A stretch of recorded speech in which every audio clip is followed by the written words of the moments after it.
A stranger sat beside me on a flight to Chicago. She kept staring at my profile for 2 hours straight. Right before landing, she touched my arm and asked if my mother was Laura Bennett. When I said yes, she pulled out a crumpled photograph, leaned in close, and whispered that she had been looking for me for 20 years. My stomach dropped.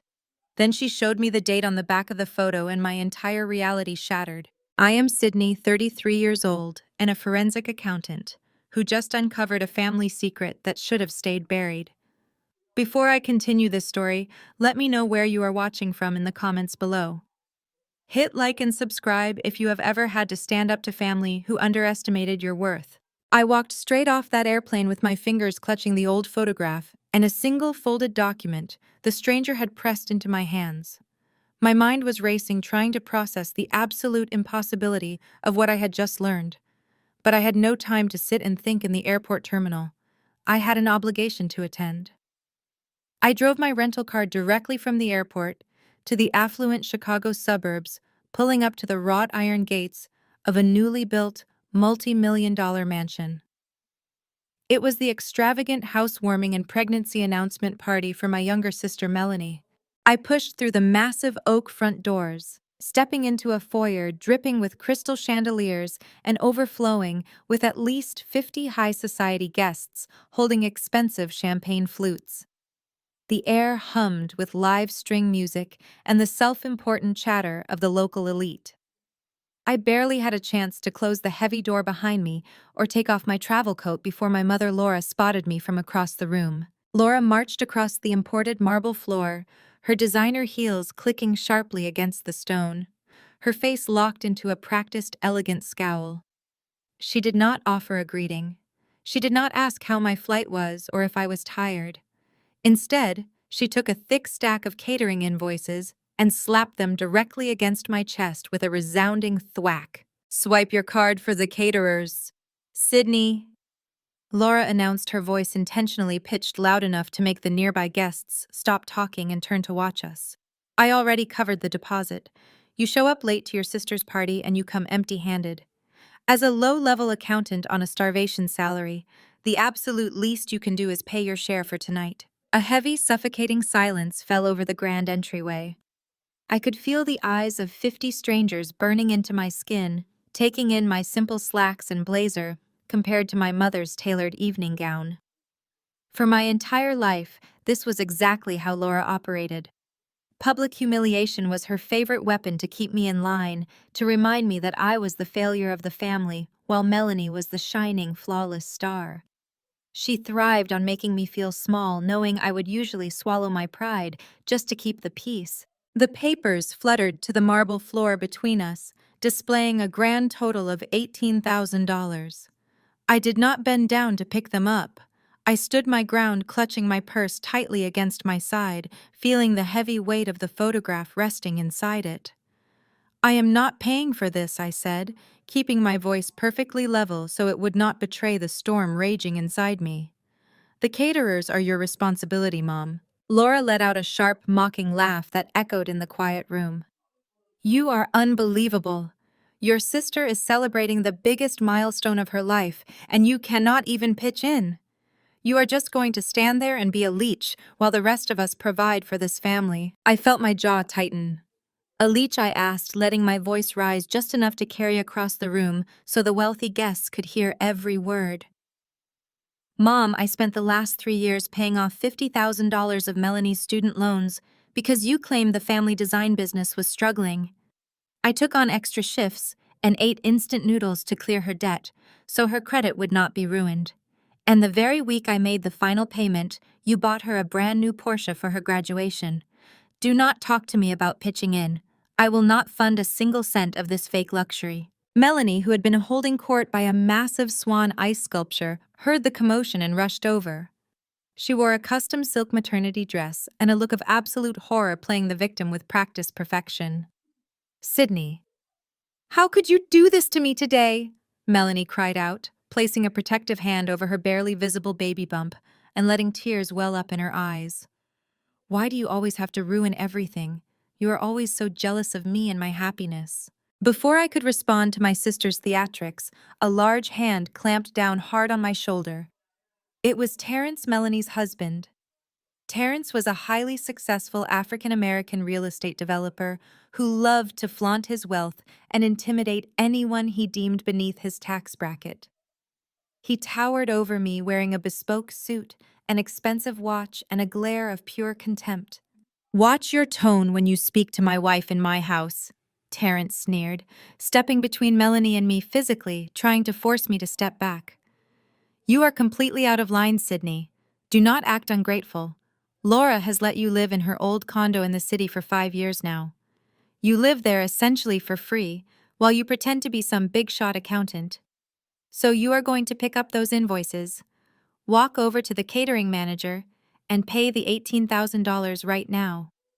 Consider it back rent. If you refuse, I will personally have my property management team evict you from that condo tomorrow morning." The threat hung in the air, heavy and absolute. Laura crossed her arms, a triumphant smirk spreading across her perfectly manicured face. She was entirely confident that Terrence had just backed me into a corner I could not escape. They expected me to crumble, to apologize, to pull out my credit card, and empty my savings just to keep a roof over my head. They thought I was completely dependent on them, a helpless pawn they could push around forever. But they had no idea who I really was. They had no idea what a forensic accountant actually did for a living, and they certainly had no idea about the devastating documents currently sitting inside my purse. I looked at Terrence. He was standing with his chest puffed out, waiting for the tears. He was waiting for the familiar breakdown they had conditioned me to have since childhood. Melanie had her phone out, probably ready to record my humiliation for her private group chats. Laura had her chin tilted up, soaking in her perceived victory. I did not cry. I did not apologize. Instead, I let out a sharp, genuine laugh that cut through the silence of the grand entryway. The sound echoed off the marble walls, causing several guests to shift uncomfortably in their designer shoes. Terrence frowned, his arrogant posture faltering for a fraction of a second. He clearly had not anticipated amusement. "Evict me tomorrow morning," I said, taking a slow step toward him. "Terrence, for a man who claims to be a top-tier real estate developer, your due diligence is absolutely pathetic. You cannot evict a landlord from her own property." Laura scoffed, waving her hand dismissively. "Do not be ridiculous, Sydney. I hold the deed to that condo. I let you stay there out of the goodness of my heart." "You held the deed 5 years ago," I corrected, turning my gaze to my mother. "But 3 years ago, I caught you secretly trying to take out a second mortgage on that unit using fraudulent income statements. You were desperate for cash to fund Melanie's lavish European vacation, and you were willing to risk the roof over my head to do it. So I protected myself. I formed an LLC and bought the condo outright through a third-party broker. You gladly took the cash payout and signed the papers without ever checking who owned the purchasing company. I have been my own landlord for 3 years." A collective gasp rippled through the crowd of guests. Laura's face drained of color, her perfect makeup suddenly looking like a poorly painted mask. Terrence stepped back, his eyes narrowing as his real estate brain tried to calculate the legal implications of what I had just revealed. "That is impossible," Terrence stammered, pointing a finger at me. "You do not have that kind of capital. You are just a number cruncher." "A forensic accountant," I corrected him coldly. "I track hidden assets, unravel corporate fraud, and find the money that arrogant men like you try to hide." Which brings me to my next point. Since you love playing the big shot developer, let us talk about your latest project. The new commercial plaza you are building downtown is going to be beautiful. I saw the architectural renderings online last week. Terrence crossed his arms, trying to regain his dominant stance. "My plaza has nothing to do with you. Leave my business out of this." "It has everything to do with me," I replied, my voice dropping to a dangerous calm. "You bought the development rights, Terrence, but you only secured a ground lease for the land beneath it. You thought you were dealing with some faceless corporate entity. You signed a 50-year lease with Apex Holdings, LLC. Do you know who the sole managing member of Apex Holdings is?" The color vanished from Terrence's face. His jaw actually dropped as the realization slammed into him. "That is right," I said, taking another step forward, forcing him to retreat. "I own the dirt your multi-million-dollar plaza is sitting on." I reviewed the contract you signed. There is a specific clause regarding unauthorized environmental modifications. Your crews started drilling into the bedrock last Tuesday without submitting the required impact reports to the landowner. You breached the contract, Terrence. I can legally terminate your ground lease tomorrow morning, seize the structural assets built on my property, and bankrupt your entire firm before lunchtime. The silence in the room was absolute. 50 wealthy guests stood completely frozen, holding their champagne glasses mid-air, witnessing the utter destruction of Terrence's carefully curated empire. Melanie could not handle it. The spotlight was no longer on her pregnancy. The narrative of her perfect life was collapsing in front of her country club friends. She let out a piercing shriek, stomping her foot on the marble floor like a petulant toddler throwing a tantrum. "You are lying," Melanie screamed, her face twisting into a mask of pure rage. "You are just a jealous, bitter spinster. You have always hated me because I got the husband, I got the baby, and I got the life you could never have. You are doing this to ruin my pregnancy announcement because you are furious that Mom gave me the family design business instead of you. You are just a lonely accountant trying to extort us." I looked at my sister, feeling nothing but pity.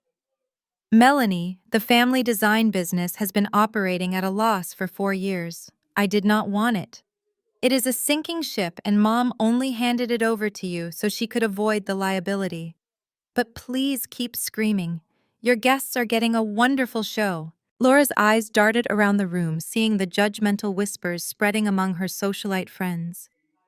Her empire of lies was cracking, and she needed to seize control immediately. She pulled her phone from her designer clutch, her fingers trembling with fury.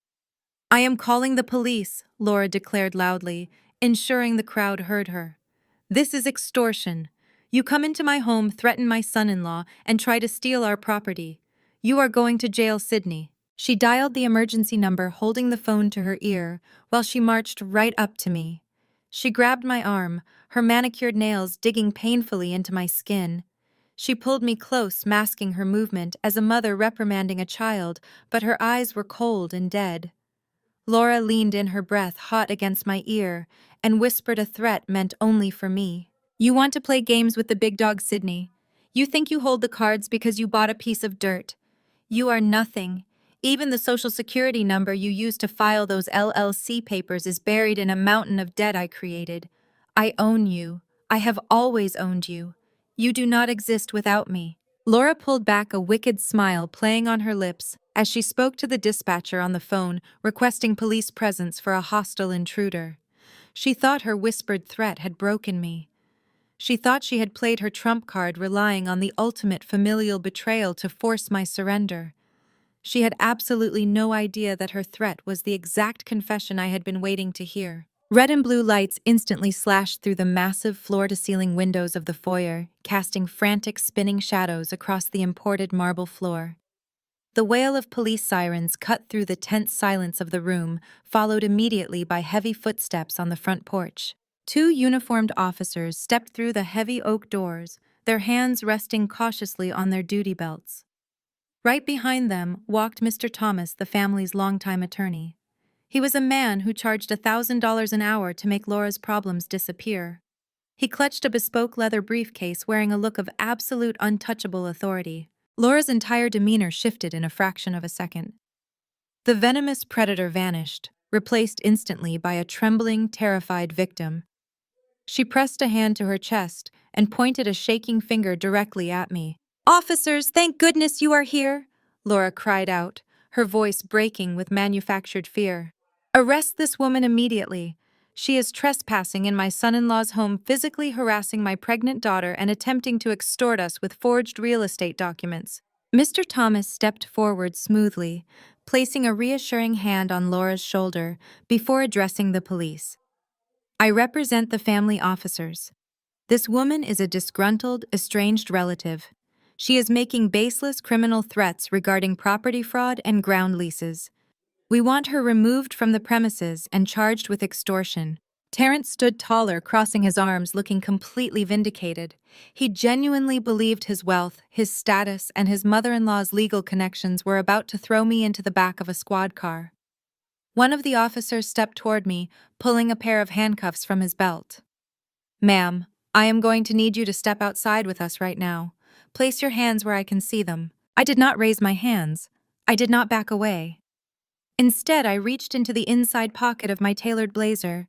The sudden movement made the officer tense, but I slowly pulled out a sleek black leather credential wallet and flipped it open, holding it up for both officers to read. "I am not a trespasser," I stated, my voice echoing off the marble walls with absolute, unwavering authority. "My name is Sydney. I am a certified public accountant, and I hold a CFFA credential in Certified Financial Forensics. I investigate high-level corporate fraud, asset concealment, and white-collar crime for a living. If you put handcuffs on me tonight without verifying the county property deeds, you will be making yourselves directly complicit in a multi-million-dollar federal cover-up." The lead officer stopped dead in his tracks. He looked at my official badge, then looked over his shoulder at Mr. Thomas. Police officers deal with domestic disputes every day, but they know better than to blindly step into a federal financial minefield without checking the facts. Seeing their hesitation, I completely bypassed the police. I walked straight up to Mr. Thomas. He tried to look down his nose at me, but I could see the tiny bead of sweat forming at his temple. He knew exactly what a forensic accountant was capable of digging up. I reached into my purse and pulled out the crumpled photograph the stranger had handed me on the flight to Chicago. I held it up right in front of the lawyer's face, ensuring the guest standing nearby could see it too. The image showed a young man with a bright smile standing next to a woman with striking familiar features. "Do you recognize her?" "Thomas," I asked sharply. "Because Mom swore to me my entire life that my biological father's sister died in a tragic car accident 30 years ago. It was the perfect story to keep me isolated. But funny thing about dead people, they rarely book window seats on commercial flights from Seattle." Laura's fake tears stopped instantly. Her posture went completely rigid. "The woman on my flight was Joanne," I announced to the room, making sure my voice carried over the quiet string music still playing in the background. "My aunt.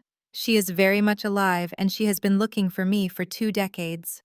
I pulled the folded legal document from my purse and slammed it onto the entryway table next to a tray of untouched champagne flutes. "20 years ago, you filed a fabricated death certificate for my biological father down in Texas," I said, turning my piercing gaze back to Laura. "You told everyone he abandoned us and left us with a mountain of crushing debt. But that was a calculated lie. You legally altered my birth year by a single digit. You petitioned the state government for a brand new social security number for me, claiming there was a clerical administrative error on my original paperwork." Melanie gripped Terrence's arm, her eyes wide with confusion. Terrence was staring at the documents on the table, his real estate developer brain rapidly trying to process the magnitude of the fraud I was laying out. "You took my original identity, the one legally tied to my father, and you kept it active." I continued, stepping closer to my mother. "You used my real social security number to open 20 different lines of credit. You effectively crushed me in hundreds of thousands of dollars of debt while I was still in middle school. You needed me financially ruined. You needed me entirely dependent on your charity so I would never have the resources to hire a lawyer and look into my own past." I refused to let her look away. "Because you knew if I ever dug into the records, I would find the truth. I would find the $15 million offshore trust fund my father left exclusively in my name." The entire foyer erupted into frantic, hushed whispers. The guests who had not yet fled were staring at Laura with open shock. Terrence looked physically sick. He looked at Laura, then at Melanie, then back to me. The realization was hitting him hard. The seed money Laura had used to prop up his early real estate ventures was not inherited wealth. It was stolen money. The police officers exchanged uneasy glances, completely out of their depth in a room full of forged identities and offshore trusts. Mr. Thomas gripped his briefcase so tightly his knuckles turned white. I waited for Laura to crumble. I expected her to deny it, to scream, to play the victim again. But Laura did not flinch. She did not break down. Instead, she adjusted the diamond necklace resting against her collarbone. A slow, chilling smirk spread across her face.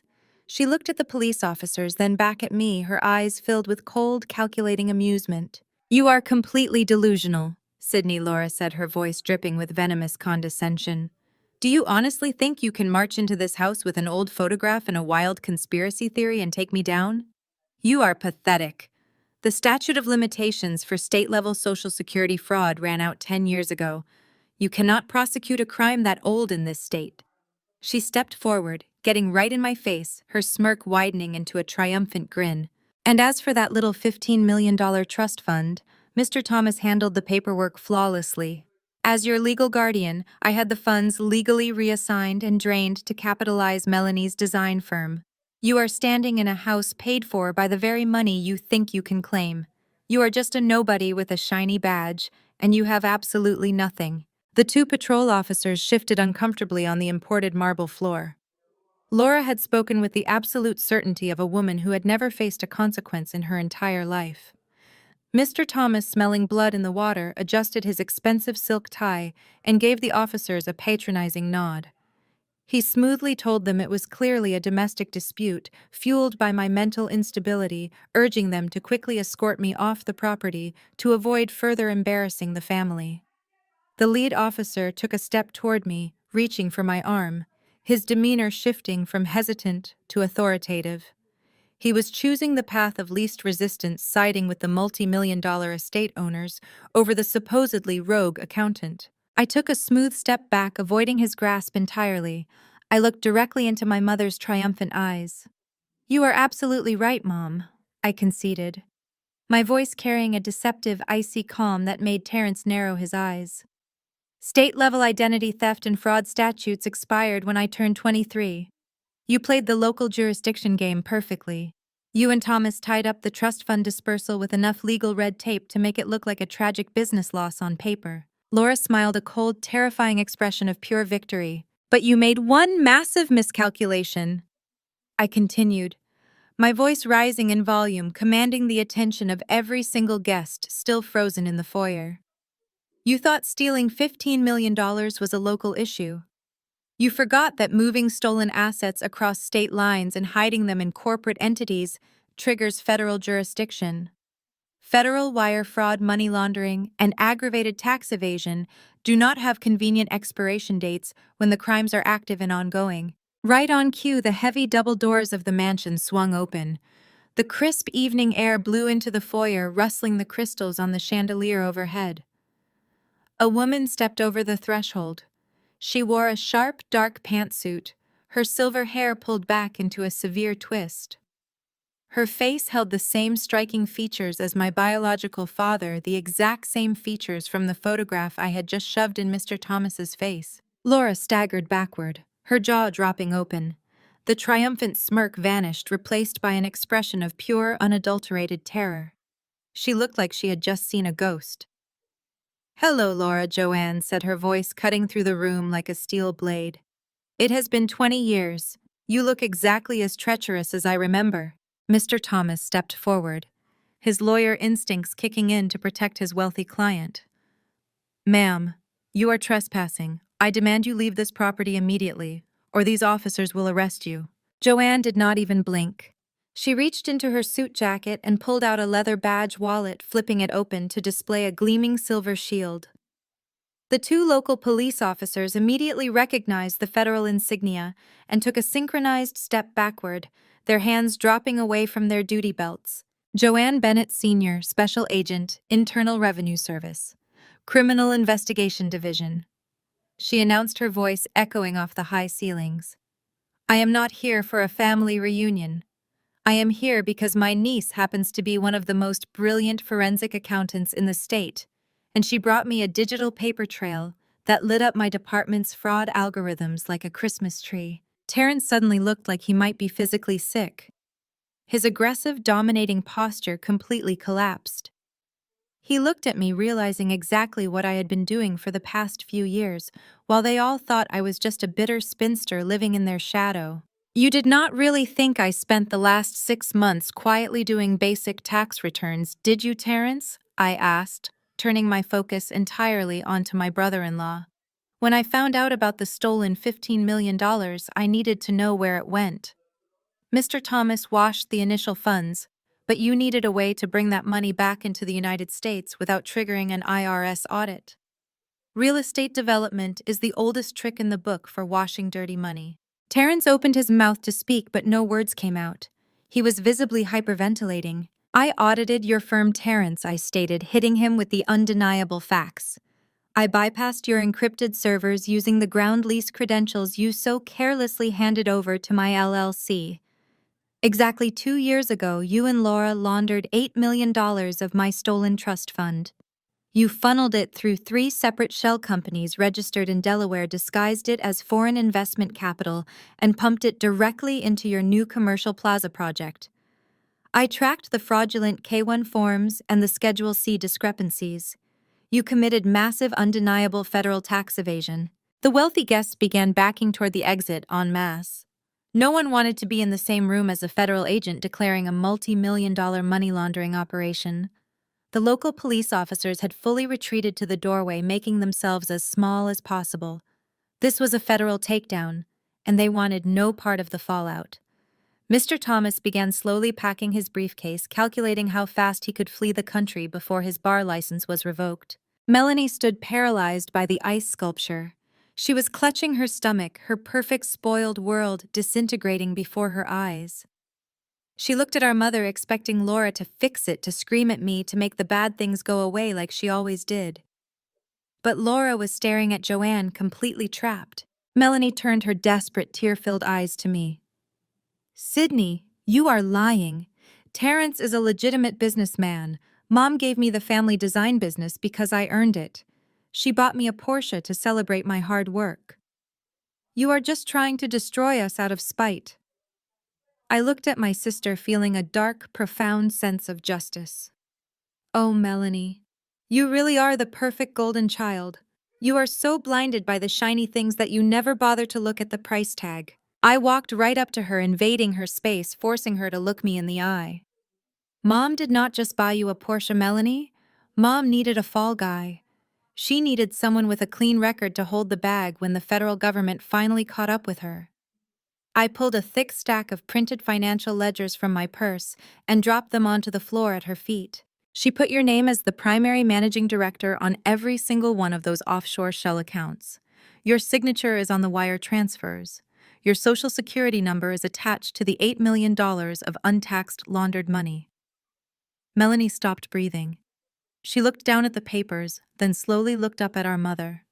Absolute terror finally overriding her lifelong entitlement. I leaned in close so Melanie could hear every single syllable. When the IRS drops the hammer tomorrow morning, Laura and Terrence might be able to afford fancy lawyers to stall the charges. But you are the legal director of a fraudulent offshore enterprise. If the IRS drops the hammer, you are the one facing federal prison. The words federal prison had barely left my mouth before the grand foyer devolved into absolute pandemonium. You can always count on the ultra-wealthy to possess an impeccable, ruthless survival instinct. The moment Joanne flashed her federal badge and I laid out the offshore money laundering scheme, the 50 high society guests stopped their hushed whispering and started running. The live string quartet abruptly ceased playing, dropping their bows as if their wooden instruments had suddenly caught fire. Women in couture gowns and men in bespoke tuxedos scrambled for the massive oak front doors, abandoning their expensive champagne flutes on any available surface. A prominent local judge practically shoved a caterer out of the way to reach the driveway faster. Nobody wanted their good name or their own questionable finances attached to an active federal tax evasion raid. Within 60 seconds, the opulent entryway was entirely deserted, save for my immediate family, the 2 baffled local police officers, the corrupt lawyer, Mr. Thomas, Joanne, and me. The silence left behind by the fleeing elite was deafening, broken only by the sound of ice dripping from the melting swan sculpture. The 2 local police officers exchanged a long, panicked look. They immediately holstered their handcuffs and began backing toward the door, muttering that this was out of their jurisdiction, and quickly exiting the mansion to avoid getting tangled in a federal mess. Melanie stood frozen in the center of the foyer, her hands clutching her custom silk maternity dress. The reality of her situation was visibly crashing down on her, crushing the perfectly curated life she loved to flaunt. Her affluent suburban existence, the country club memberships, the luxury cars, All of it was built on a mountain of federal crimes with her signature sitting squarely at the bottom of the ledger. She spun around to face her husband, her face twisted into a mask of sheer panic and betrayal. "Terrence, tell me she is lying!" Melanie shrieked, her voice cracking violently under the strain. "Tell me you did not use my name to open offshore accounts. Tell me we are not going to federal prison because of a real estate deal." Terrence did not look at her.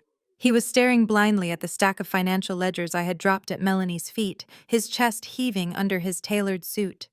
The arrogant, dominating real estate mogul who had threatened to evict me just 10 minutes ago was entirely gone. He reached out and grabbed Melanie's arm, muttering frantic, fragmented promises that it was a misunderstanding, that he could hire a crisis team, that he could fix it. But before he could formulate a coherent lie to placate his hysterical wife, the sharp, demanding ring of his cell phone cut through the tense air. Terrence yanked the phone from his pocket. He stared at the caller ID, his dark skin paling to a sickly ashen gray. He answered it, holding the device tightly against his ear with a trembling hand. I watched his entire world shatter in real time. The person on the other end of the line spoke for less than 15 seconds. Terrence slowly lowered the phone, letting it slip from his fingers. It clattered loudly against the imported marble floor. "My corporate accounts," Terrence whispered, his voice completely devoid of its usual booming authority. "The bank just froze my operational funds. All of them. A federal mandate." He turned slowly, his eyes locking onto Laura. The devastating realization of what she had done to him finally clicked into place. My mother had not generously invested in his business. She had infected it. "You set me up!" Terrence roared, his voice echoing violently off the crystal chandeliers as he lunged forward. "You needed a clean corporate entity to wash that stolen trust fund money, and you used my firm. You used me as a goddamn mule." Laura stood perfectly straight, smoothing the front of her evening gown with infuriating composure. "Do not raise your voice in my house, Terrence. You willingly took that capital to save your failing commercial plaza. You happily spent the money." Terrence stepped aggressively into her personal space, all pretenses of high society manners completely stripped away. "I am not taking the fall for your offshore fraud, Laura. I will call the FBI myself. I will hand them every single email, every hidden contract, and every wire transfer receipt.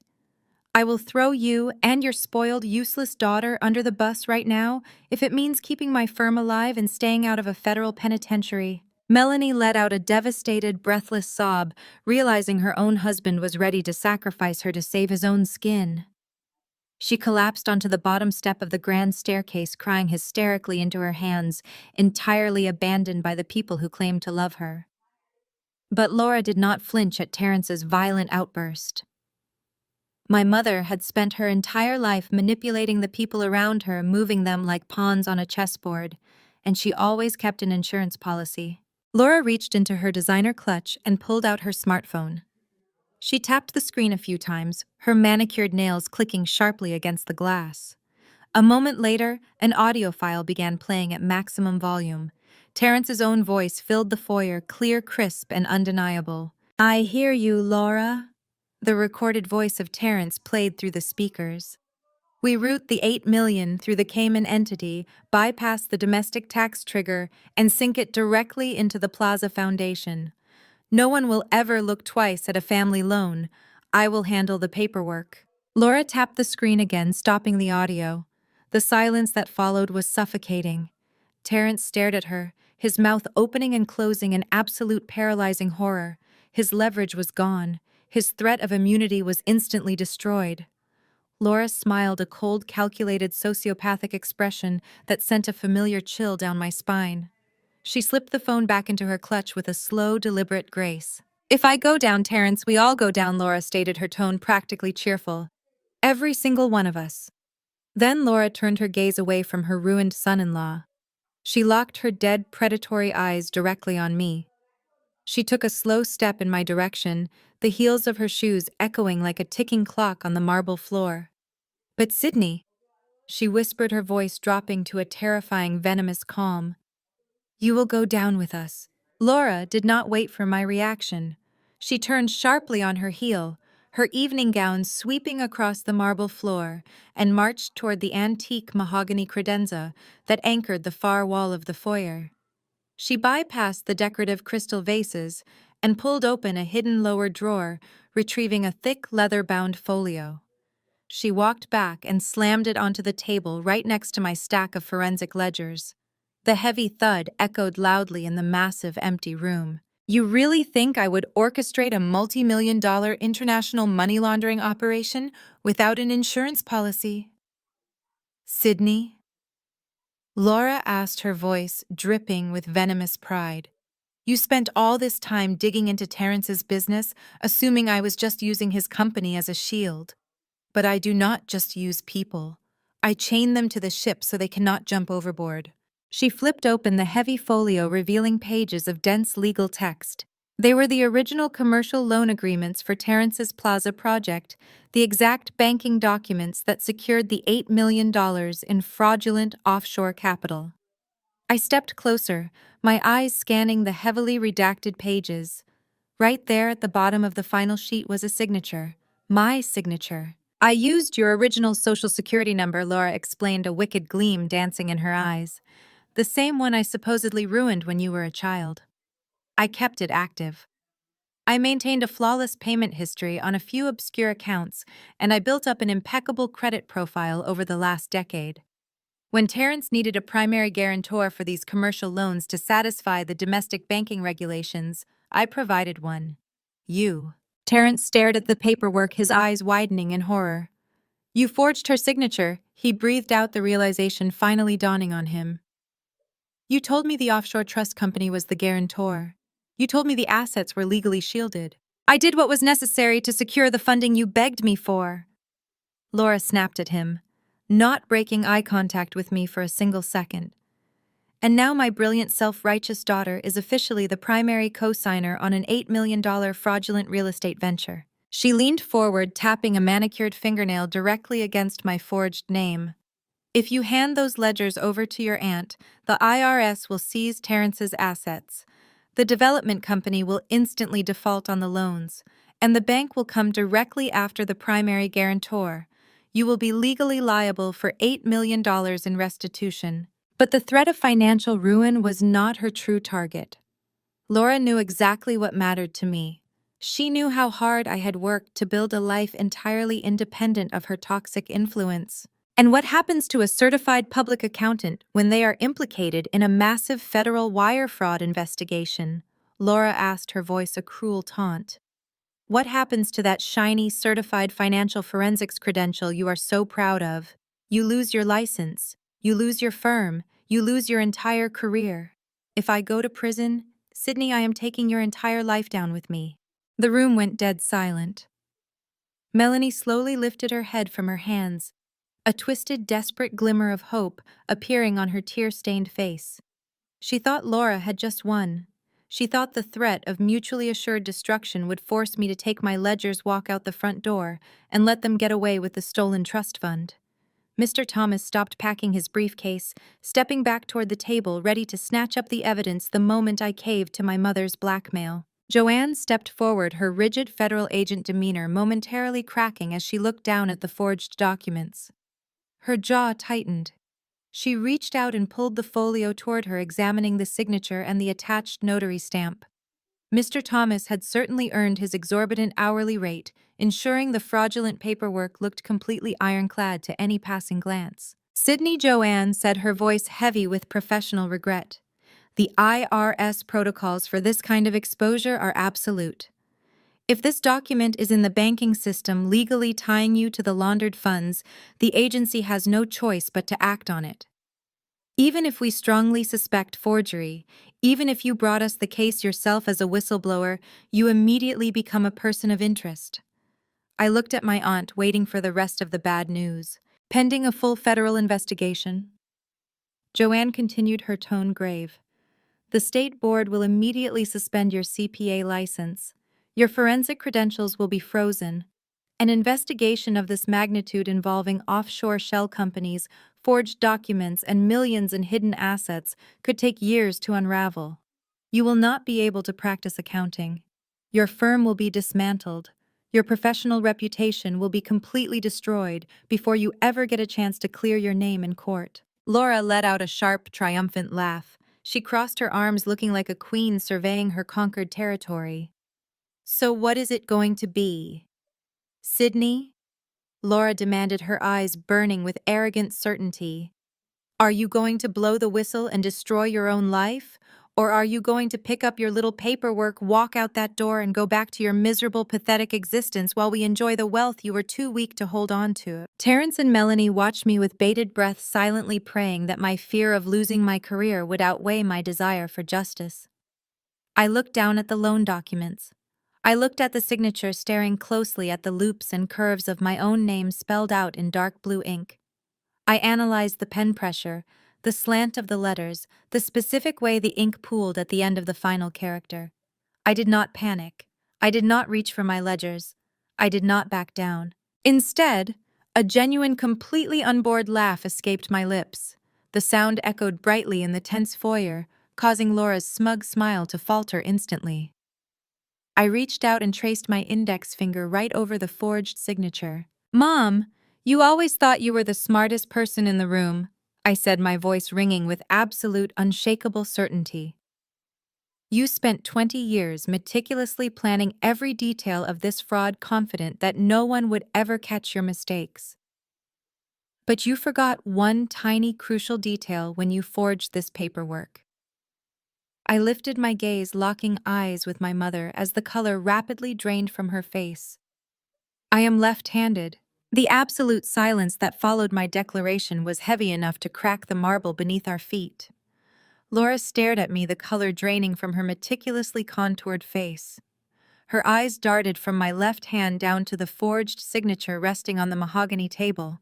For 20 years, she had manipulated my identity, my credit, and my future, but she had fundamentally ignored the physical reality of who I was. She did not know me. She had never bothered to know me. And that arrogant oversight was about to send her to federal prison. I picked up the heavy leather folio and turned to face the two local police officers who were still lingering near the doorway, completely captivated by the unraveling of a local dynasty. I held the document up under the bright, unforgiving light of the crystal chandelier. "I am a certified financial forensic accountant," I stated, pitching my voice to carry the absolute authority of an expert witness commanding a courtroom. "I have testified in federal fraud cases exactly like this one. Let me give you a free lesson in biometric analysis." I pointed a manicured finger directly at the baseline of the signature. When a right-handed person signs a document, they drag the pen across the page from left to right. This biomechanical motion creates a specific microscopic trench in the paper fibers. The physical pressure naturally anchors on the downstrokes. You can see it right here, where the ink visibly thins out on the loops of the letter S and the letter Y, because the right hand is pulling the pen away from its center of gravity. I pulled a high-powered jeweler's loop from my blazer pocket, a tool I carried to every audit, and tossed it onto the table in front of Mr. Thomas. He stared at it as if it were a live grenade. "But a left-handed writer does not drag the pen." I continued, my gaze locking onto my mother's terrified face. "We push it." Pushing a ballpoint pen across thick legal stock forces the rollerball to dig into the fibers on the upstroke. It creates a distinct microscopic pooling of ink at the top of every single arch. It forces a slight leftward slant at the anchor points. I drop the document back onto the table. This signature has zero ink pooling on the upstrokes. The pressure mapping is textbook right-handed. Any entry-level handwriting analyst at the FBI laboratory will take exactly 30 seconds to definitively prove that this is a biometric forgery. And since you were the sole legal guardian of the trust and the managing director of the originating account's mom, they are going to demand a handwriting sample from you the moment Joanne makes a phone call. Laura stumbled backward, her designer heels catching awkwardly on the edge of the expensive Persian rug. She grabbed the edge of the entryway table to steady herself. Her mouth opened, but only a dry, raspy sound emerged. The invincible matriarch was suffocating under the weight of her own hubris. Joanne stepped forward, crossing her arms over her federal badge. Her eyes were gleaming with professional admiration. "Sydney is absolutely correct. Joanne confirmed, her voice ringing with procedural finality. A forged signature nullifies the guarantor liability, but the forgery itself is merely a state-level offense. I smiled, turning back to my mother. And that is exactly where your real nightmare begins, Laura. I picked up the loan agreement and flipped to the routing cover sheet attached to the back. You did not just forge my signature on a piece of paper and hand it to a local bank teller. You scanned this multi-million-dollar loan packet. You uploaded it to a secure banking portal and transmitted it digitally from your IP address here in Illinois to a commercial lender headquartered in Delaware. By electronically transmitting a forged financial document across state lines, you committed federal wire fraud under Title 18 of the United States Code. Terrence let out a low, guttural groan. He ran both hands over his bald head, pacing frantically near the staircase. He understood the law. He knew exactly what those statutes meant for his real estate empire. And it gets better, I said, leaning casually against the mahogany credenza. Because you used my stolen social security number to legitimize the wire transfer, you just triggered the statute for aggravated identity theft. Melanie looked up from the stairs, her face streaked with mascara.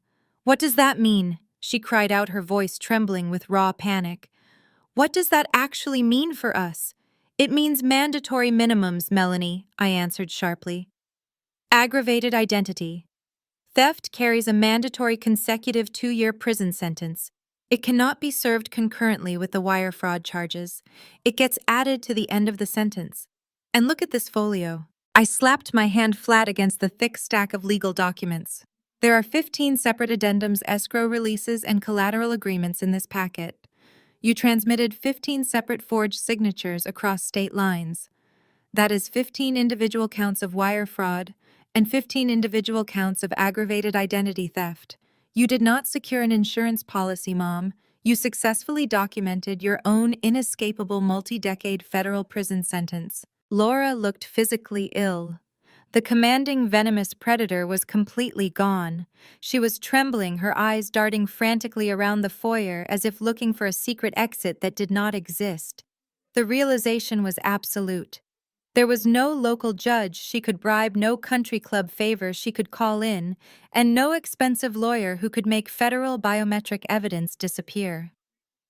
The distinct metallic click of brass latches echoed through the room. I turned my head. Mr. Thomas had quietly snapped his bespoke leather briefcase shut. His face was slick with a cold sweat, his impeccably styled hair suddenly looking slightly disheveled. As the attorney of record who facilitated the loan, he had personally notarized the forged documents and authorized the digital transmission to Delaware. He was not just an observer. He was a direct active accomplice to a multi-million-dollar federal conspiracy. With his eyes fixed firmly on the floor, Mr. Thomas took a slow, calculated step backward. He was attempting to quietly edge his way toward the heavy oak double doors, desperately hoping that Laura's spectacular high-volume meltdown would provide him enough cover to slip out into the night and catch the first private charter out of the country. I pushed myself off the credenza and walked smoothly across the marble floor. I stopped, planting myself squarely in his path, completely blocking his exit to the driveway. I tilted my head, offering him a sharp, predatory smile. "Leaving so soon, Thomas?" I asked, my voice dropping to a dangerous, icy whisper. "We haven't even talked about the Cayman Islands yet." Mr. Thomas froze, his polished leather shoes squeaking to a halt against the marble floor. The smug, untouchable aura of the $1,000-an-hour defense attorney evaporated entirely. He clutched the handle of his briefcase with white-knuckled desperation, looking frantically toward the empty driveway, as if a getaway car might magically materialize. "You cannot detain me," Thomas stammered, his voice lacking its previous baritone authority. "This is a private residence, and I am invoking attorney-client privilege. If you impede my exit, I will have you charged with unlawful restraint." I did not move an inch. I crossed my arms, blocking the heavy oak doors, and let out a sharp, mocking laugh. Attorney-client privilege does not apply when the attorney is an active participant in an ongoing criminal enterprise, Thomas. It is called the crime fraud exception. I am sure they taught you that during your first year of law school. You might want to brush up on it, considering you are going to need a very good defense lawyer of your own. Laura shrieked from across the foyer, her voice cracking with hysteria. Do not say a single word to her, Thomas. She is bluffing. She has nothing but a forged piece of paper and a wild imagination. Walk out that door right now. I turned my gaze to my mother, watching her desperately try to maintain her grip on a collapsing empire. I reached into my blazer and pulled out a slim encrypted hard drive, holding it up for both of them to see. I am not bluffing, Mom, I stated, my voice echoing with absolute finality. I know exactly where the original $15 million went. For 2 decades, I believed your story. I believed my biological father left us with nothing but debt and a fabricated death certificate. But you made a fatal error. You forgot that financial institutions keep permanent archival records of international wire transfers. I looked back at the sweating lawyer. When Joanne finally tracked me down after 20 years, she did not just bring me a photograph. As an IRS investigator, she brought me the original routing numbers from the trust payout my father established the week before you declared him legally dead. Joanne stepped up right beside me, crossing her arms, presenting a unified, impenetrable wall between the corrupt lawyer and his freedom. We tracked the money, Thomas, Joanne declared, her tone carrying the crushing weight of federal authority. We followed the digital breadcrumbs you thought you buried in the late 90s. I took over the explanation, leaning in closer to the terrified attorney. You used your own law firm's escrow account to receive the initial life insurance and trust dispersals. That was your placement phase. Then you moved into the layering phase. You routed those funds through 3 separate dummy corporations registered in Nevada, intentionally muddying the paper trail to make it look like a series of complex corporate acquisitions. Terrence let out a low, guttural groan. He ran both hands over his bald head, pacing frantically near the staircase. He understood the law. He knew exactly what those statutes meant for his real estate empire. He recognized the exact laundering technique because he knew Thomas had trapped him in the exact same web. But the integration phase is where you got sloppy. I continued, my voice sharp and relentless. You wired the consolidated $15 million directly into a private wealth management account in the Cayman Islands. You thought offshore secrecy laws would protect you forever. But forensic accountants do not need to breach the Cayman Bank. We just need to follow the origin wires from the United States. You registered that offshore account under the name Laura Vance, my mother's maiden name. Not Laura the grieving widow, but Laura Vance, the untouchable offshore entity. Laura let out a strangled gasp. She grabbed the edge of the antique credenza, her knuckles turning bone white as the blood rushed from her face. You structured the entire wash, Thomas, I said, driving the final nail into his coffin. You facilitated the theft of my inheritance, and you took a massive percentage as your management fee. That makes you the architect of a federal money laundering conspiracy. Joanne unclipped her leather badge wallet from her belt and held it inches from the lawyer's face. The silver IRS criminal investigation shield caught the light of the chandelier, a blinding symbol of the trouble he was in. Let me explain exactly what is about to happen to you, Mr. Thomas, Joanne said, her voice dropping to a dangerous, lethal whisper. We are looking at a textbook violation of the Racketeer Influenced and Corrupt Organizations Act, RICO charges. You are a licensed officer of the court, which means the federal sentencing guidelines mandate an aggravated enhancement for abusing a position of trust. Thomas swallowed hard. A bead of sweat dripped from his temple, rolling down his jawline and soaking into his expensive silk collar. You are going to be disbarred, Joanne continued relentlessly. The federal government will seize your firm, your personal assets, your home, and every dollar in your retirement accounts under civil asset forfeiture. You are looking at a mandatory minimum of 20 years in a federal penitentiary. You will lose everything you have ever built. Joanne stepped back, giving him one singular, terrifying path to salvation. Unless, of course, you decide to cooperate right here, right now. You flip on Laura, you hand over the master ledgers, you testify to the exact structure of the Cayman accounts, and I will personally speak to the United States Attorney about recommending immunity for your cooperation. Thomas looked across the room at Laura. My mother's eyes were wide, filled with a silent, homicidal warning. She silently mouthed the word no, her face contorted in a mask of desperate fury. But Mr. Thomas was not a loyal soldier. He was a mercenary. He was a coward who had spent his entire career protecting his own wealth and status. He looked at the federal badge, then at the encrypted hard drive in my hand, and finally realized the game was entirely over. He could not outrun an IRS forensic audit. He let out a pathetic, broken sob. His hands shook violently as he rested his bespoke briefcase on the marble floor. He clicked the brass latches open, the sharp snap echoing like a gunshot. He reached inside his fingers, trembling as he bypassed legal briefs and pulled out a worn black leather-bound ledger. He stood up slowly and handed the ledger directly to me. He did not look at Laura. "I did not keep the money," Thomas stammered, his voice cracking, completely destroyed by the pressure. "I just moved it. I swear to you, Sydney, I just moved it." He pointed a shaking finger at my mother, his eyes wide with a terror that went far deeper than the threat of federal prison. "Laura did not just steal from you." Thomas gasped out the words, tumbling from his mouth in a frantic rush. "The $15 million did not stay in the Cayman accounts. She leveraged it. She used your trust fund to back a shadow loan for a cartel distribution network operating out of Chicago. Laura did not just steal from you. She stole from the cartel." The word cartel dropped into the grand foyer like a live grenade. The oppressive silence that followed was entirely different from the quiet of social embarrassment. This was the suffocating, paralyzing silence of mortal terror. Melanie let out a sharp, breathless squeak, backing away from Mr. Thomas, as if the lawyer had suddenly caught a contagious disease. Terrence stumbled backward until his shoulders hit the mahogany wall paneling.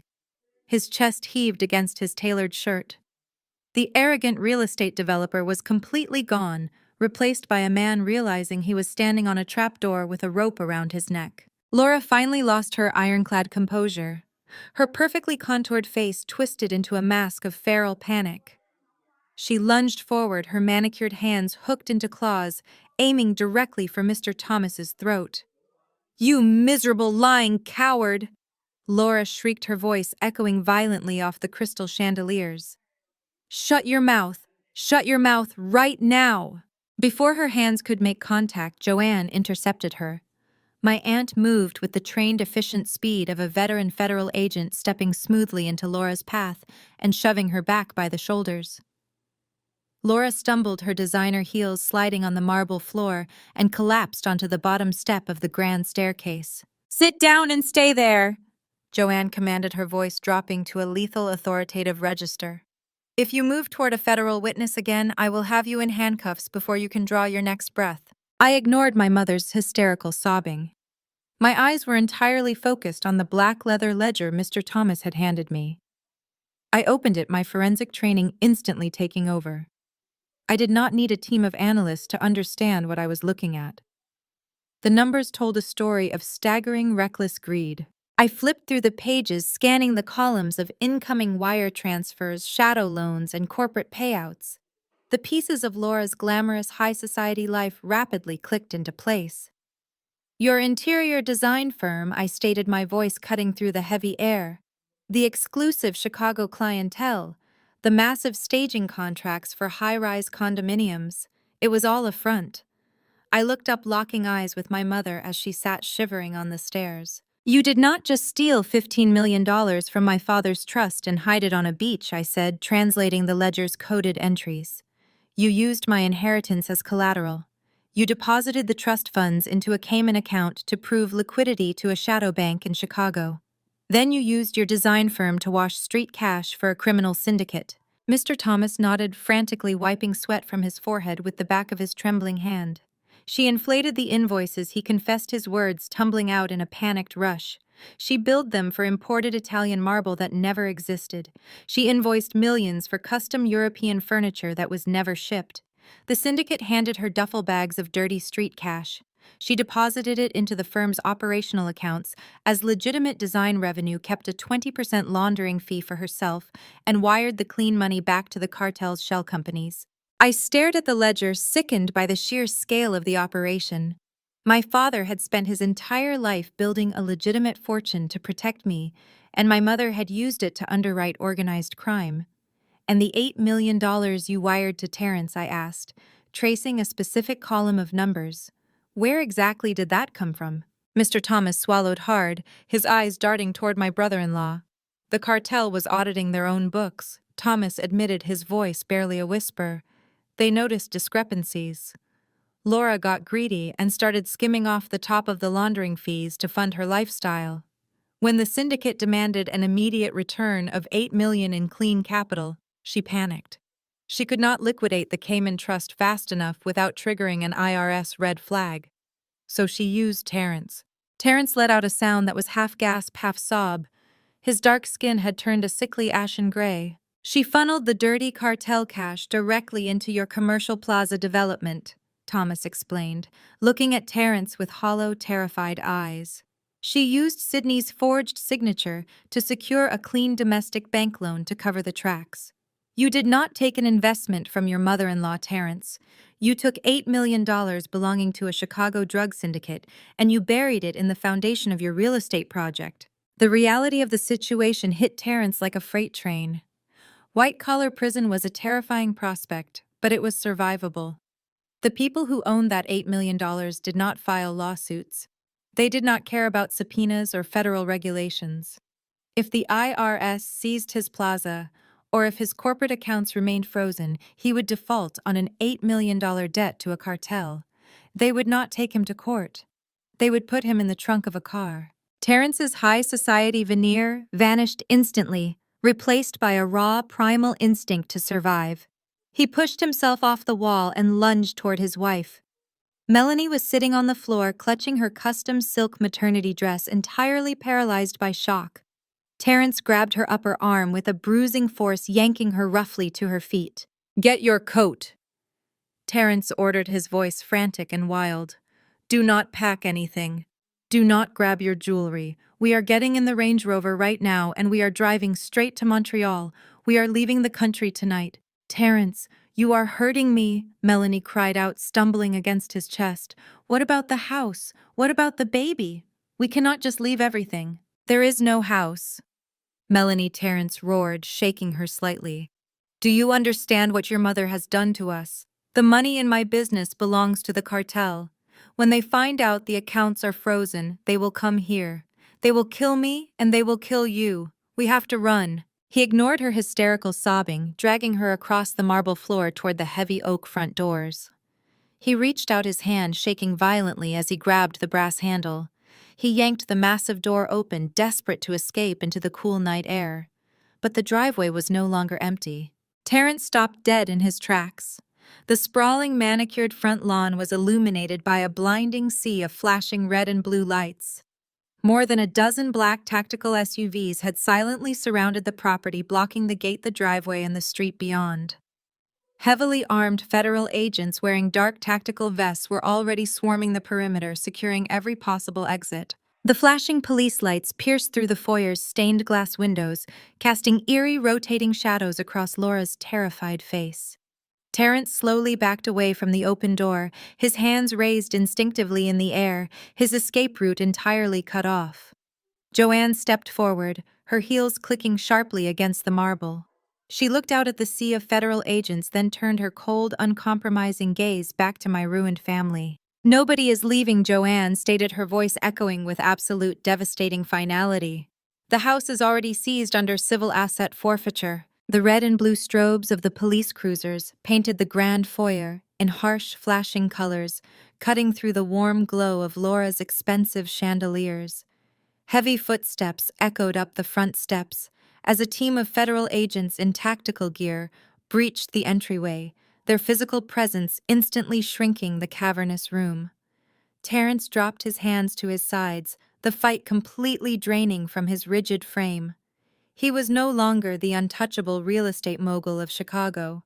He was just another cartel associate, caught in a federal net, calculating the minutes he had left before his life ended, either in a prison cell or at the bottom of the Chicago River. Melanie stood frozen in the center of the marble floor. Her eyes darted frantically from the federal agents securing the heavy oak doors to the IRS badge gleaming on Joanne's belt, and finally to the black ledger resting in my hands. The pristine golden child illusion she had worn her entire life was violently shattering.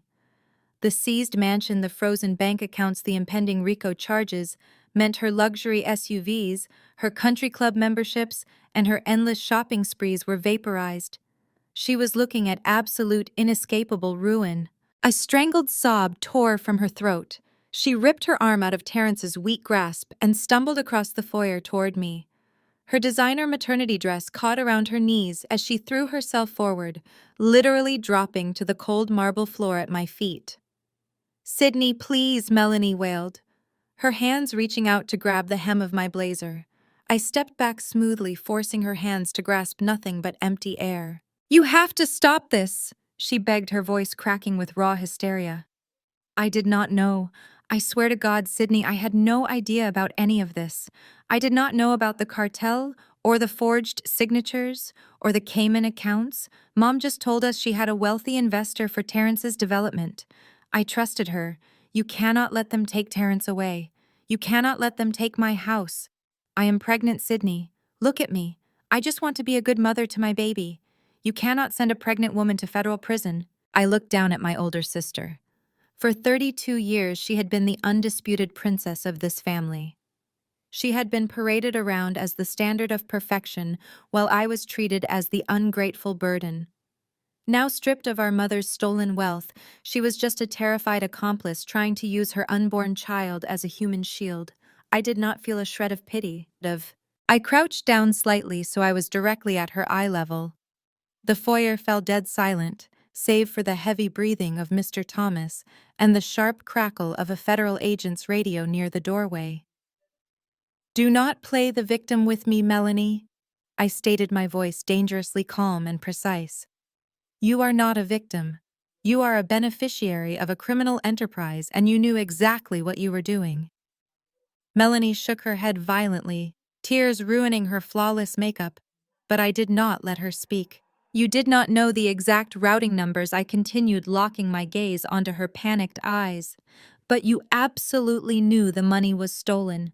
4 years ago, when you wanted that brand new Porsche Cayenne, your credit was maxed out. Mom handed you a set of keys and told you the lease was in my name. You knew my signature was on that dealership contract. You knew I was working 60 hours a week at a mid-level accounting firm, eating instant ramen in a studio apartment, while you drove a $100,000 car that I was supposedly financing." Melanie swallowed hard, her mouth opening and closing as she desperately searched for an excuse that did not exist. "You knew I was paying your loans while you wore Prada?" I said, my words hitting her like physical blows. "When you needed $200,000 for the down payment on your summer house, Mom magically produced a cashier's check drawn from an account bearing my social security number. You saw the paperwork, Melanie. You signed the escrow release. You knew I was being bled dry to fund your perfect suburban fantasy. You simply chose to look the other way because the money kept flowing." I stood back up, towering over her. "Ignorance is not innocence, Melanie. You happily spent cartel money that was washed through my stolen identity. You are an accessory after the fact to wire fraud, aggravated identity theft, and federal money laundering. Being pregnant does not grant you a pass from federal sentencing guidelines. You are going to share a cell block with Mom." Melanie let out a sharp, breathless gasp. She looked back at Terrence, who was now being quietly handcuffed by 2 agents near the staircase. She looked at Mr. Thomas, who was leaning against the wall, weeping openly into his hands. Finally, she looked at Laura. Our mother was still sitting on the stairs, her face a rigid mask of cold fury. Laura did not offer Melanie a single word of comfort. She did not reach out to her pregnant daughter. Laura just glared at her with the calculating, detached eyes of a cornered predator, evaluating who to sacrifice next. In that split second, the golden child dynamic evaporated entirely. Melanie realized what I had known for 20 years. Laura loved no one but herself. If push came to shove, Laura would happily let Melanie take the fall to reduce her own sentence. Melanie's tears stopped. The panic in her eyes instantly sharpened into something incredibly ruthless and desperate. She pushed herself up from the marble floor, ignoring her mother's warning glare entirely. Melanie turned back to me and Joanne, her breathing ragged but her voice suddenly devoid of all its previous hysteria. She had learned a few things from the matriarch after all. I will give you everything. Melanie screamed, the sheer volume of her voice startling Mr. Thomas. Laura shot up from the staircase. Shut your mouth, Melanie! Laura roared, lunging forward before an armed agent pushed her back down by the shoulders. Do not say another word. Melanie ignored her, completely locking her desperate eyes onto Joanne's federal badge. She did not just use paper ledgers. Melanie confessed her words, rushing out at lightning speed. Thomas does not have the whole picture. Mom kept a secondary physical hard drive. It has the original digital encryption keys for every single offshore shell company in the Caymans. It has the direct communication logs with the Chicago syndicate. It proves exactly who authorized the transfers. Joanne stepped forward, her interest instantly piqued by the mention of undeniable encrypted cartel evidence. Where is it, Melanie? Melanie crossed her arms defensively over her chest, stepping backward away from her mother and aligning herself directly in front of the federal agents. She was playing her final desperate card to save herself from the wreckage. I know exactly where she hid it, Melanie declared, her voice trembling but resolute. I will walk you right to it. I will hand you the cartel's entire financial network on a silver platter. But you have to grant me full federal immunity right now. The word immunity had barely left Melanie's lips before Laura snapped. The meticulously crafted mask of the grieving widow and high society matriarch shattered completely, revealing the cornered, venomous animal underneath. With a guttural scream that sounded entirely inhuman, Laura lunged. Her manicured hands were hooked into claws aiming directly for Melanie's face. She crossed the marble distance in a fraction of a second, fully intending to tear her pregnant daughter apart to silence her. But Terrence moved faster. Driven by the paralyzing terror of a cartel death sentence, Terrence stepped directly into Laura's path. He threw his entire body weight against his mother-in-law, his hands slamming into her shoulders. The impact sent Laura flying backward. She crashed hard against the polished mahogany banister, the heavy thud echoing through the cavernous foyer. Before Laura could regain her footing, 2 federal agents swarmed her. They pinned her arms behind her back, pressing her face against the ornate wooden spindles of the staircase. She thrashed wildly, her designer dress riding up her thighs, her heels kicking at the shins of the tactical officers. Get your hands off me! Laura shrieked, her voice cracking into a shrill, hysterical pitch. She is lying. She is a hysterical, ungrateful brat trying to save her own skin. Joanne ignored the chaotic struggle entirely. She stepped right into Melanie's personal space, her federal badge gleaming under the chandelier light. Show us, Joanne commanded, her voice dropping to a low, uncompromising register. Take us to the drive right now, Melanie. If we find it, and if it contains exactly what you claim, I will personally guarantee your immunity agreement with the U.S. Attorney. But if you are stalling, I will let the cartel sort out your husband's debts. Melanie swallowed hard, her entire body trembling.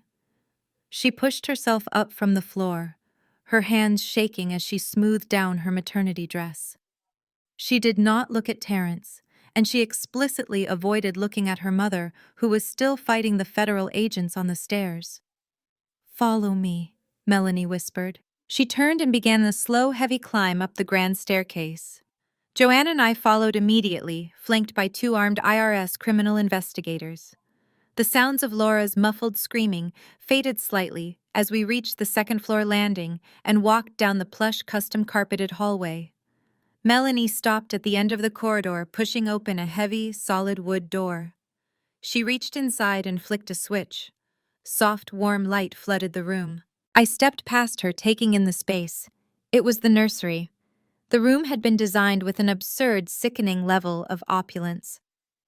A hand-carved Italian crib sat in the center of the room, draped in imported silk canopy netting.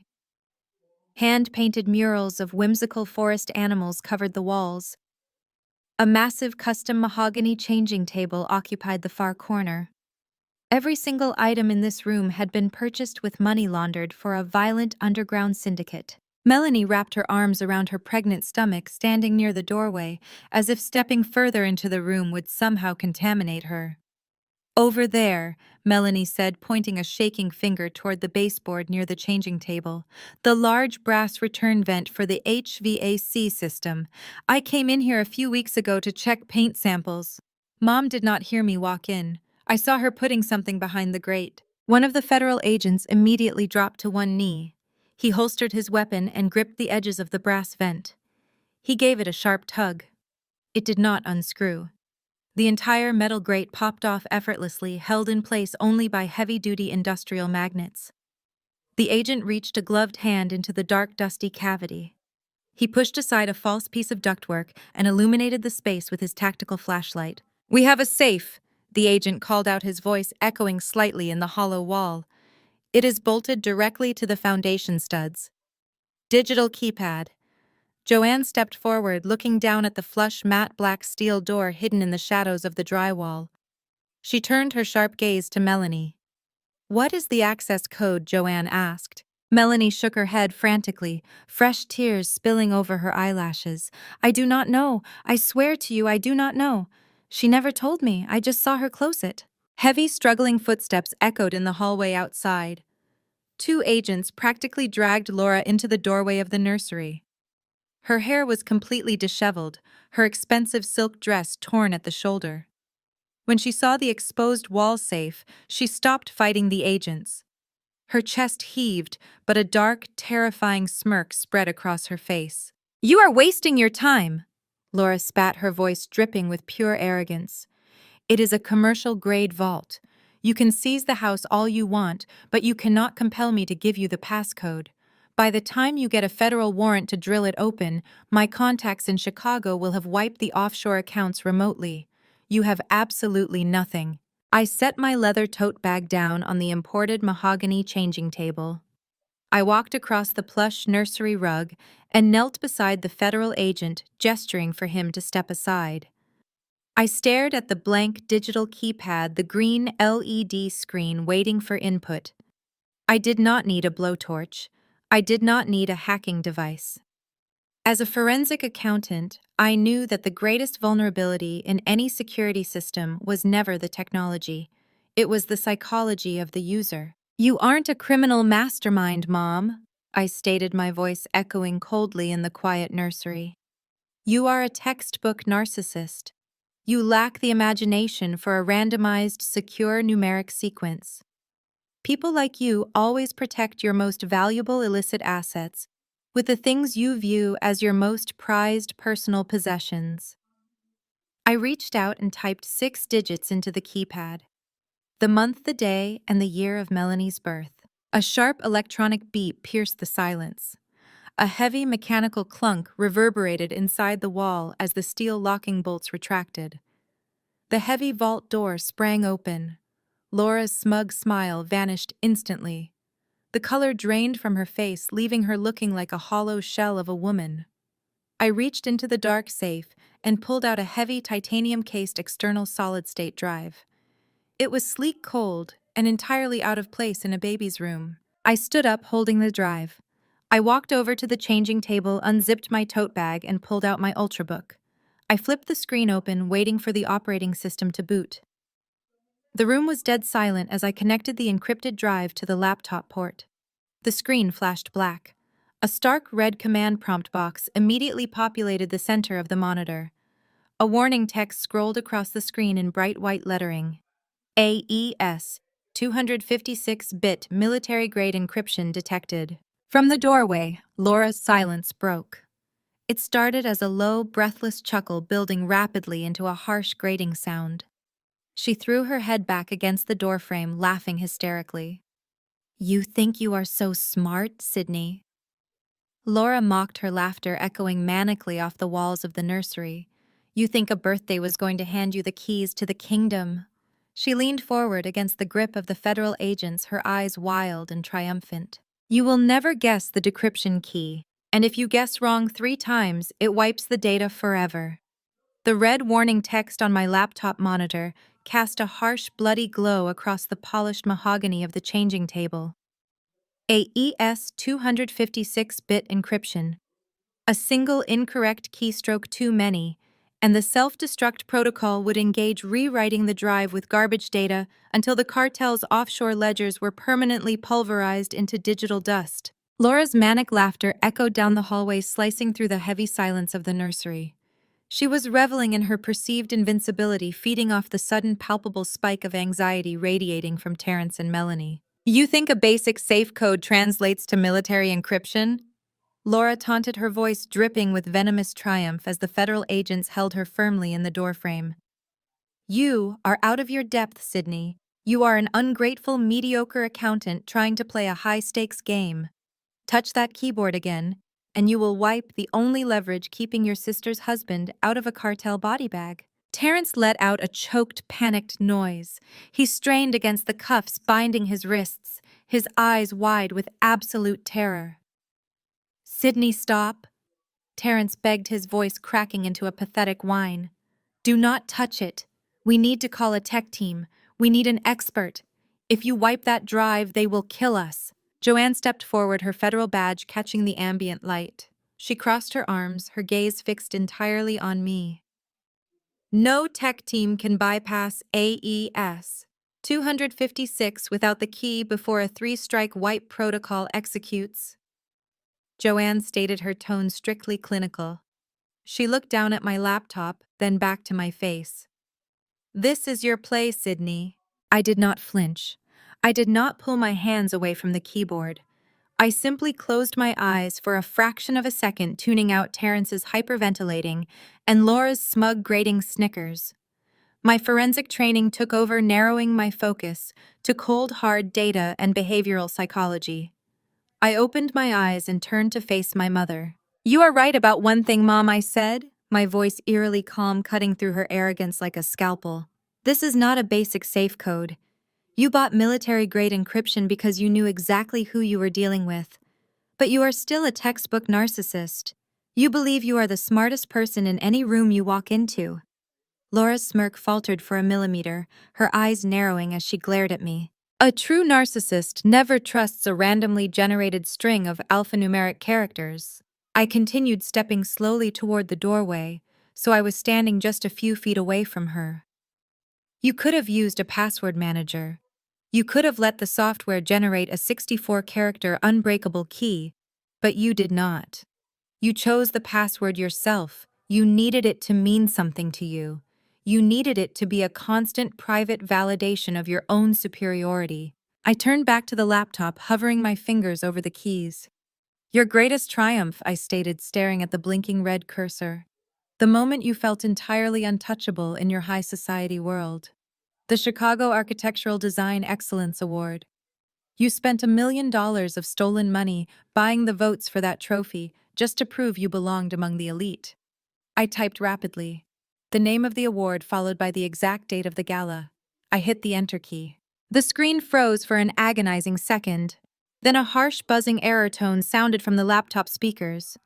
The red box flashed violently. "Password incorrect. 2 attempts remaining." Melanie let out a piercing shriek, burying her face in her hands. Terrence dropped to his knees, openly weeping onto the nursery floor. Laura threw her head back and laughed again, a dark, terrifying sound that lacked any trace of maternal warmth. "Wrong." Laura mocked, her eyes flashing with predatory delight. "Go ahead, Sydney. Try again. Kill your sister's future. Be the disappointment I always knew you were." I ignored her, staring at the red warning text. The tension in the room was thick enough to suffocate on. 2 federal agents shifted uncomfortably behind Joanne. I analyzed the psychological misstep. The award was vanity, but it was not her true shield. What was her primary asset? What did she value above all else as her ultimate tool for manipulation? My gaze shifted to Melanie, who was rocking back and forth on the floor in her expensive maternity dress. The golden child. The perfect daughter. The entity Laura used to launder her reputation and secure her criminal loans.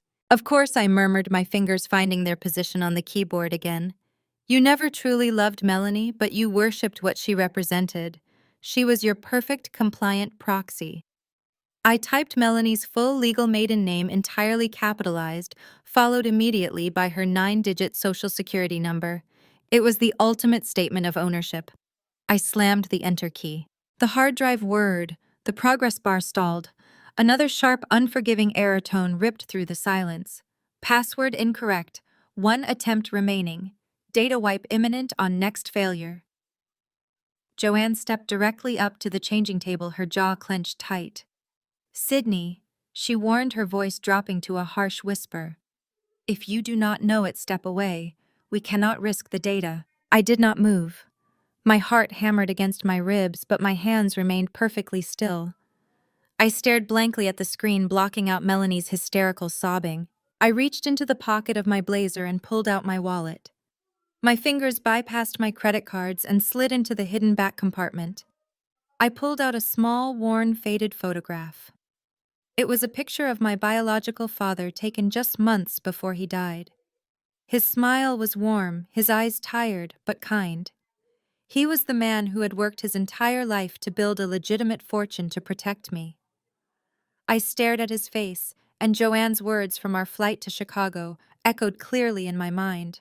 Your mother never cared about the money as much as she cared about beating him, Joanne had told me over the hum of the jet engines. Her ultimate high was not spending the cash. It was the day she successfully finalized the theft. It was the absolute, undeniable proof that she had conquered the man who saw right through her. I looked up from the photograph. I turned my head slowly, locking eyes with Laura. The triumphant, mocking smirk was still plastered across her face, waiting for me to fail. She was waiting for me to lose everything, just like she had forced my father to lose everything. It was not about the golden child. It was not about the vanity awards. It was about pure, unadulterated conquest. You hated him, I said, my voice dropping to a razor-sharp whisper that carried across the room. You hated him because he knew exactly what you were. He built a $15 million trust to keep me safe from you. He locked it down with ironclad legal protections. Laura's smirk finally faltered. Her eyes widened a fraction of an inch, a flicker of genuine uncertainty crossing her features. You spent 2 years battling in probate court after his funeral. I continued, my fingers resting lightly on the keys. But that was not the password. The password is the exact day the Cayman Bank officially cleared the wire transfer. The exact moment you shattered his legacy and took complete, absolute control of his wealth. I looked down at this keyboard. I typed my father's full legal name. I added the exact monetary figure down to the decimal point. I finished it with the specific date the $15 million vanished from domestic jurisdiction. I did not hesitate. I pressed the enter key. The nursery fell into a suffocating, dead silence. Terrence stopped breathing. Melanie froze. Joanne leaned over my shoulder, her eyes glued to the monitor. The red warning box vanished. A bright, vibrant green bar shot across the screen. The mechanical whirring of the hard drive stabilized into a smooth, steady hum. Access granted. Decrypting files. Thousands of folders instantly populated the screen. Shadow ledgers, Chicago cartel communication logs, Cayman Island routing numbers, forged signature manifests. The entire criminal enterprise completely laid bare in high definition. I turned away from the screen and looked at my mother. Laura's face was entirely drained of color. The arrogant, untouchable high society matriarch was gone, replaced by an ashen, hollow woman staring directly into the abyss of a life sentence. The glow of the laptop screen illuminated the dark nursery, casting long, sharp shadows against the hand-painted walls. Row after row of digital ledgers populated my monitor. For the last decade, my mother had treated me like a useless, math-obsessed disappointment. Now those exact forensic accounting skills were about to dismantle her entire existence. I ignored the cartel laundering folders for a moment, my eyes tracking the origin of the funds. I isolated the primary Cayman Island shell corporation Laura had established to drain my father's trust, but as I ran a rapid pivot table to consolidate the historical deposits, my brow furrowed. The numbers did not make sense. $15 million was the baseline principal she stole after the probate court battle. But there was a secondary continuous revenue stream. Massive quarterly wire transfers were still funneling into the primary account, totally independent of the dirty Chicago street cash she was washing for the syndicate.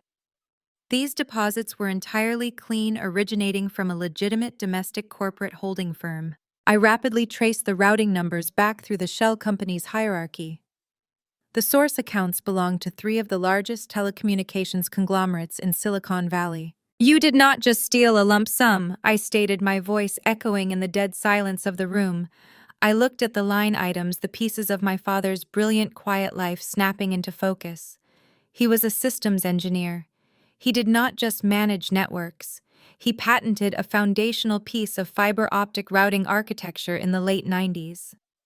Laura pressed her lips together, her eyes darting away. She was shivering, trapped in the grip of the federal agents. The trust was never just a static $15 million. I continued, my fingers flying across the trackpad as I opened the master royalty ledger. He retained the licensing rights.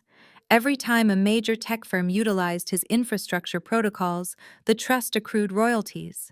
You have been quietly collecting seven-figure royalty checks for 20 years. I highlighted the entire column of accrued assets and hit the auto-sum function. The final number flashed onto the screen in stark, undeniable green text. $45.8 million, I read aloud. That is the true value of my father's trust. You have been sitting on nearly $50 million of clean, legally protected capital entirely out of the reach of the IRS. The number hit the room like a physical shockwave. Terrence slumped against the wall, the breath rushing out of his lungs in a ragged gasp. The arrogant, untouchable real estate developer who had spent years mocking my studio apartment and my instant ramen budget was staring at me with hollow, bloodshot eyes. He had just risked federal prison and a cartel death sentence to secure an $8 million dirty loan. His entire commercial plaza, his luxury cars, his country club memberships, everything he used to define his manhood was absolute pocket change compared to what I now legally controlled.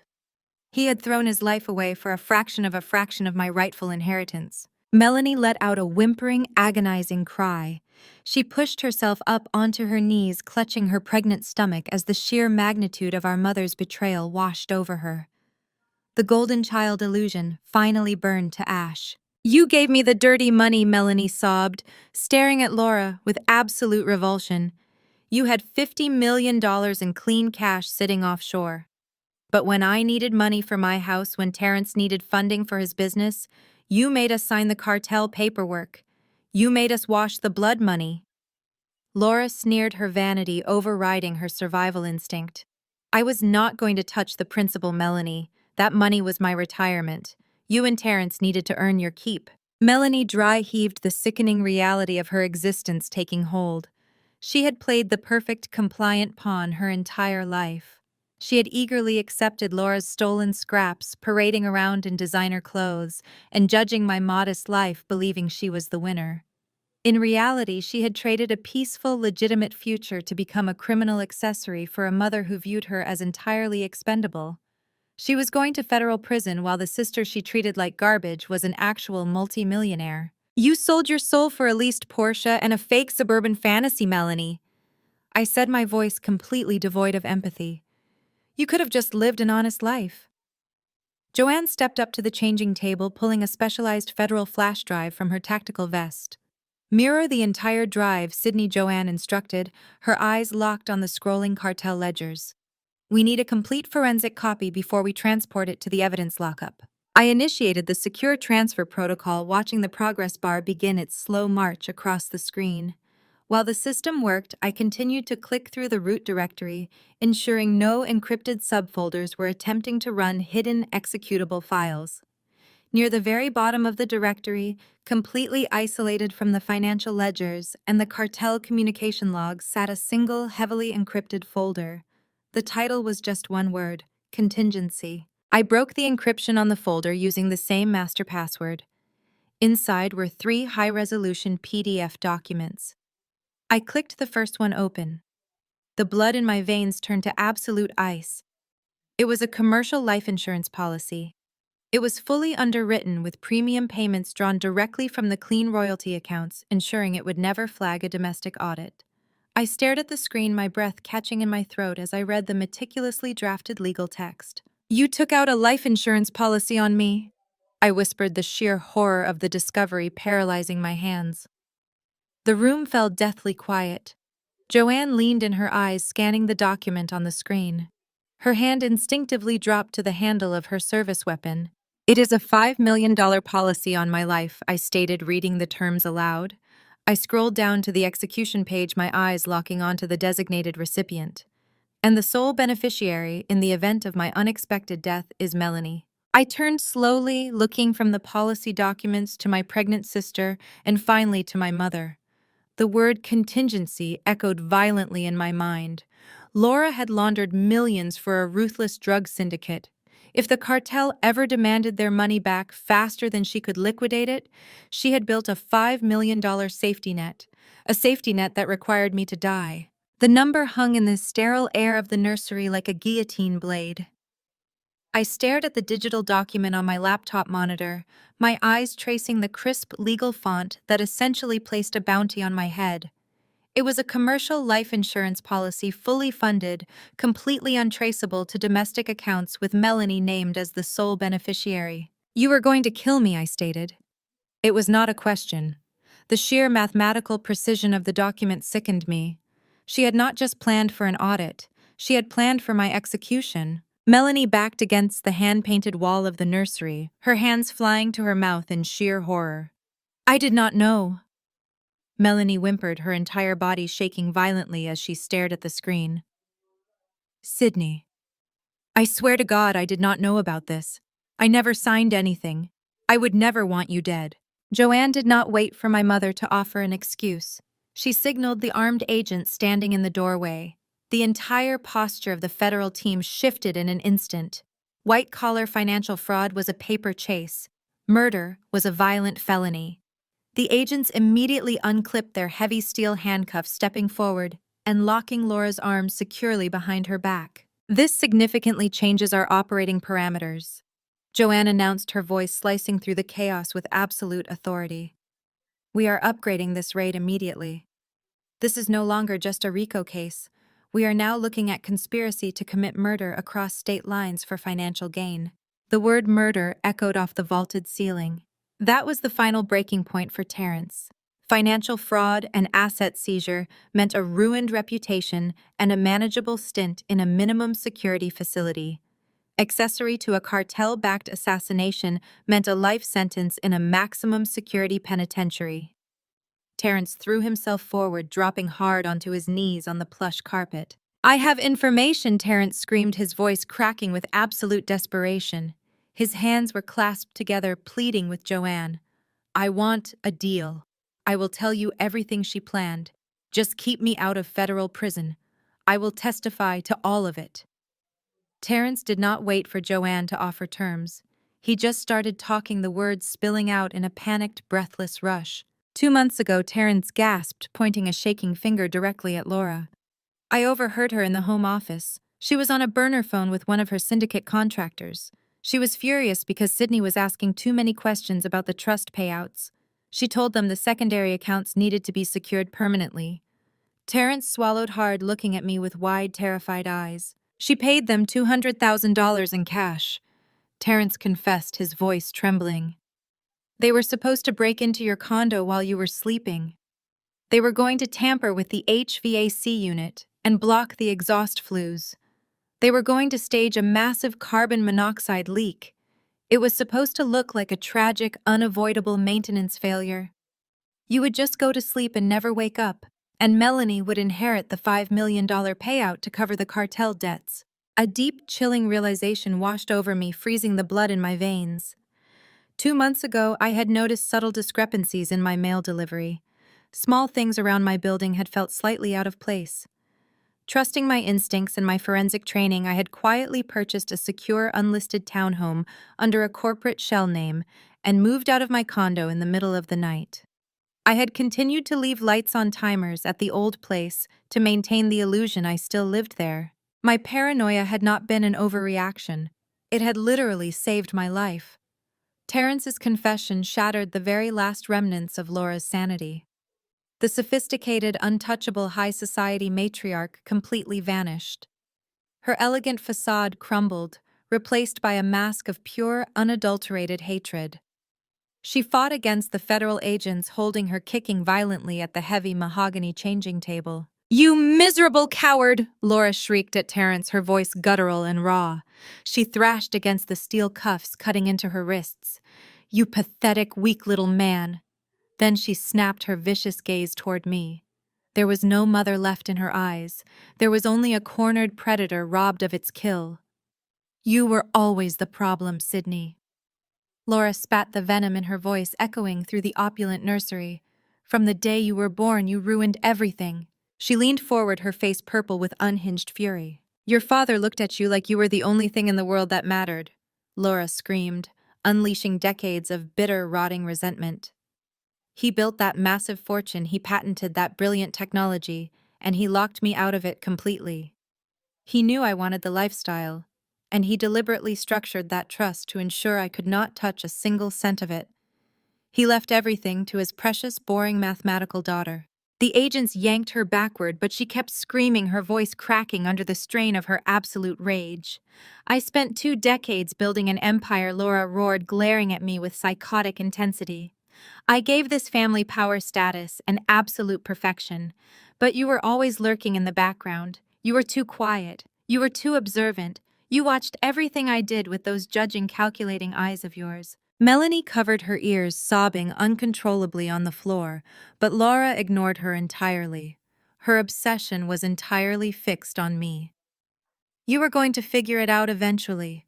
Laura screamed, her elegant silk dress ripping at the seams as she fought the federal agents. "I knew it was only a matter of time before you dug into the routing numbers and found the royalties. I had to protect my legacy. You were a threat to everything I built. You should have died in that condo." The echo of my mother's murderous declaration had barely faded before Joanne gave the order. She did not raise her voice. She simply issued a sharp, definitive nod to the tactical agent standing by the doorframe. "Take her down," Joanne instructed. The physical removal of Laura was immediate and completely devoid of the societal deference she had demanded her entire life. 2 federal agents seized her arms, twisting them forcefully behind her back. Laura thrashed like a rabid animal caught in a snare. She kicked wildly, her expensive designer heels gouging into the polished mahogany of the changing table. The sharp mechanical click of heavy steel handcuffs locking around her wrists cut through her manic, unhinged screaming. "You cannot do this to me!" Laura shrieked, the veins in her neck bulging against her skin. "I am a pillar of this community. I know the governor. I know federal judges. I will have your badges stripped by morning." The agents ignored her entirely. They hauled her backward, dragging her away from the nursery doorway. Laura fought every single step of the way. She dug her heels into the plush carpet, thrashing her shoulders with such violent force that the seam of her custom-tailored silk dress caught on the door latch. The expensive fabric tore loudly, ripping all the way down her shoulder and exposing her bare back. Her elegant, meticulously crafted facade was completely obliterated. She was no longer a high society matriarch. She was a raving, disheveled criminal being physically dragged down her own grand staircase. The sound of her cursing echoed through the cavernous foyer, growing muffled only when the heavy oak front doors were shoved open. Through the nursery window, I watched the agents muscle her across the driveway. They slammed her against the side of a black federal SUV, patted her down, and shoved her roughly into the back seat. Inside the nursery, Terrence let out a loud, shuddering exhale. He wiped the sweat from his forehead, attempting to push himself up from his knees. He looked at Joanne with a sickeningly eager, desperate smile. "I told you everything," Terrence stammered, his voice trembling with relief. "I gave you the murder plot. I gave you the cartel contractors. That secures my immunity deal, right? I am a cooperating federal witness." Joanne turned slowly, looking down at Terrence as if he were a cockroach that had just crawled out of the floorboards. "Immunity is for witnesses who have not actively participated in laundering millions of dollars of cartel blood money through commercial real estate ventures," Joanne stated coldly. "You are not a witness, Terrence. You are a co-conspirator." Terrence's pathetic smile vanished instantly. The blood drained from his face as a third agent stepped forward, pulling another set of steel cuffs from his tactical belt. No, Terence whimpered, scrambling backward until his spine hit the nursery wall. No, wait, I cooperated. Sydney, tell them. I helped you. I tried to stop her from hurting you. You only tried to stop her when you realized you were going to take the fall, I said, my voice completely devoid of empathy. You happily spent the dirty money while you thought you were getting away with it. The agent grabbed Terence by the collar of his expensive polo shirt, hauling him to his feet. Terence began to sob, openly heavy, ugly tears streaming down his face as his wrists were locked together. His knees buckled, and the agent literally had to drag the weeping real estate developer out of the room, marching him down the same hallway his mother-in-law had just been dragged through. That left only Melanie. My sister was still curled on the floor in the corner of the nursery, hyperventilating as she clutched her pregnant stomach. She looked up at Joanne, her eyes wide with absolute paralyzing terror. I did not do anything. Melanie choked out, her voice barely a whisper. I just signed the bank forms she told me to sign. I did not know about the cartel. I did not know about the murder plot. You cannot arrest me. I am pregnant. Joanne looked at Melanie with a mixture of professional clinicality and utter disdain. You are not under arrest today, Melanie, Joanne said, tapping a folder against her thigh. The U.S. attorney will determine your level of criminal liability regarding the wire fraud. However, this property, the vehicles in the garage, and all associated bank accounts are officially seized under the federal civil asset forfeiture statutes. They were purchased with illicit cartel funds. This house no longer belongs to you. Melanie stared at her, uncomprehending. What does that mean? Where am I supposed to go? It means you are trespassing on federal property, Joanne answered bluntly. One of the agents stepped forward and dropped a heavy-duty black plastic garbage bag onto the floor right in front of Melanie's knees. You have exactly 1 hour to pack, Joanne instructed. You may take one bag. You may pack essential non-luxury clothing and basic toiletries. No jewelry, no designer handbags, no electronics purchased with illicit funds. If an agent catches you trying to slip a Cartier watch or a diamond ring into that bag, you will be arrested for attempting to steal seized federal assets. Do you understand? Melanie looked at the cheap plastic garbage bag, the absolute reality of her shattered life finally taking hold. The golden child who had spent her entire existence mocking my modest lifestyle and flaunting her stolen wealth was being evicted from her multi-million-dollar mansion with nothing but a trash bag. She let out a guttural, agonizing wail and buried her face in the plush carpet, sobbing uncontrollably. I did not offer her a hand.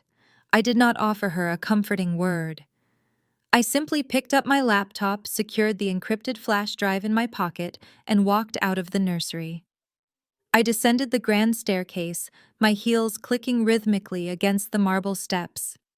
The foyer was swarming with federal investigators bagging evidence and tagging expensive artwork. Flashing red and blue lights illuminated the massive front windows, casting sharp, chaotic shadows across the walls. As I reached the bottom step, the front doors were pulled open. 2 armed tactical agents marched a man into the foyer. He was sweating profusely, his expensive bespoke suit wrinkled, his silk tie loosened around his neck. It was Mr. Thomas, the elite corporate attorney who handled all the family trusts, the real estate acquisitions, and the shadow ledgers. He had clearly rushed to the estate to do damage control the second he heard about the raid, only to be intercepted at the front gate by the federal perimeter team. The agents shoved him roughly toward a holding area in the living room, but as he stumbled forward, his eyes locked onto mine. He saw the laptop in my hand. He saw the cold, unyielding expression on my face. He knew exactly what I had just decrypted upstairs.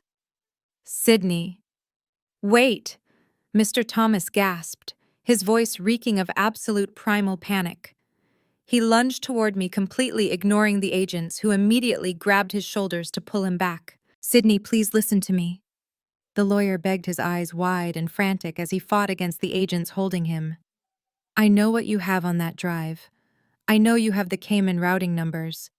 If you hand those specific ledgers over to the feds, the cartel will execute me before I even make it to a holding cell. I stopped walking. I turned slowly, looking at the man who had happily facilitated the theft of my father's legacy for 20 years. I can give you everything, Mr. Thomas pleaded, sweat dripping down his forehead. I am the sole managing partner of the firm. I can legally sign over all the firm's liquid assets to you right now. I will transfer my personal offshore accounts to your name. Just delete the ledgers with my signature. Let me walk away." I stared at him, taking in his pathetic, desperate bargaining. I adjusted the grip on my laptop case, maintaining perfect, unwavering eye contact. I smiled coldly. My smile did not reach my eyes. It was a sharp, razor-thin expression of absolute finality. Mr. Thomas, the primary architect of my father's financial ruin, stared at me with the wide, terrified eyes of a man watching the ground drop out from beneath his feet. He strained forward against the grip of the federal tactical agents. His expensive Italian leather shoes squeaked as they slipped on the polished marble floor. He was waiting for me to negotiate. He was waiting for me to name a price. In his corrupted, insulated world, every single moral boundary had a distinct monetary value attached to it. He truly believed he could buy his way out of complicity. "You think you still have assets to bargain with?"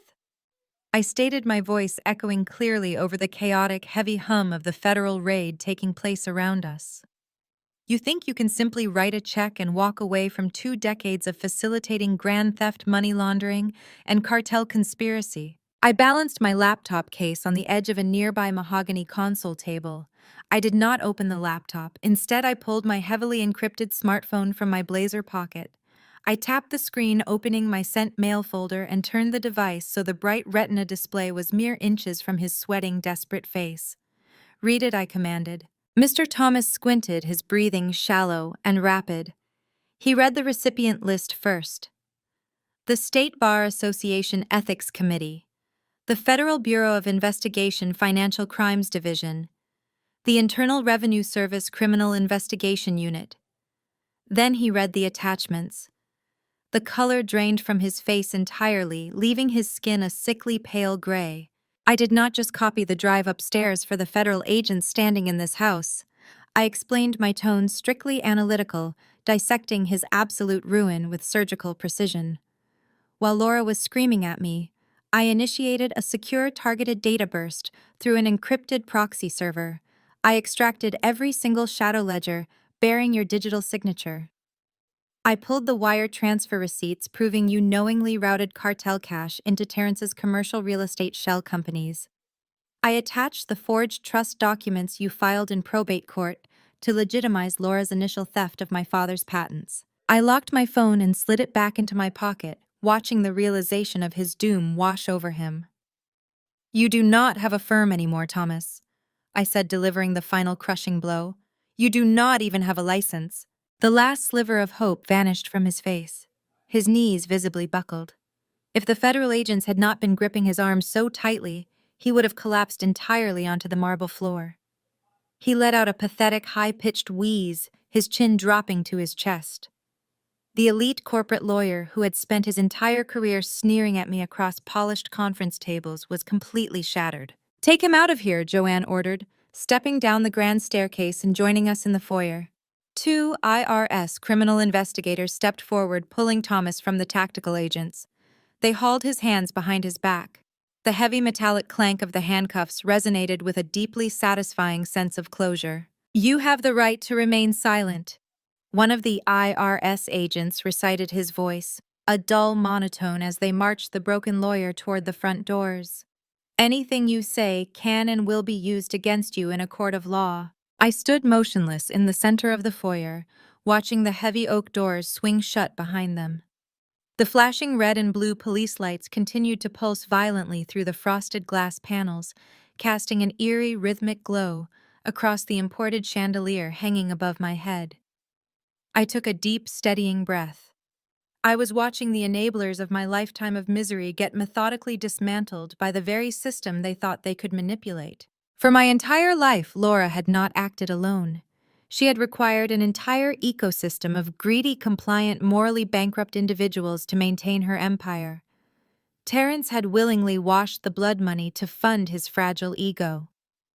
Mr. Thomas had buried the theft under a mountain of corrupt legal paperwork to line his own pockets. They had all looked the other way. They had all participated in my marginalization. They had all fed off my father's stolen legacy. Now that entire ecosystem was burning to the ground. Around me, the house was being systematically stripped. Agents and windbreakers were cataloging assets with ruthless efficiency. They placed bright red seizure tags on the antique grandfather clock, the custom silk sofas, and the priceless modern art hanging on the walls. The illusion of high society perfection was being packed away into federal evidence boxes. I turned away from the front door, preparing to walk out to Joanne's vehicle and officially leave this nightmare behind me forever. But a soft, hesitant footstep on the marble floor made me stop. I turned back toward the base of the staircase. Melanie stood there. She looked entirely unrecognizable. The glowing, arrogant golden child was gone. Her flawless camera-ready makeup was completely washed away by tears, leaving her face pale and blotchy. She had changed out of her designer maternity dress, now wearing a pair of faded sweatpants and a plain, oversized gray sweatshirt. In her right hand, she gripped the handle of a cheap, worn canvas duffel bag. It was the only bag the agents had allowed her to pack. It contained nothing but absolute basic survival essentials. No diamond jewelry, no luxury cosmetics, no credit cards tied to frozen accounts. She looked around the cavernous, echoing foyer, watching the federal agents tag the furniture she had spent her life bragging about. Then she slowly raised her eyes to meet mine. There was no entitlement left in her gaze. There was no superiority.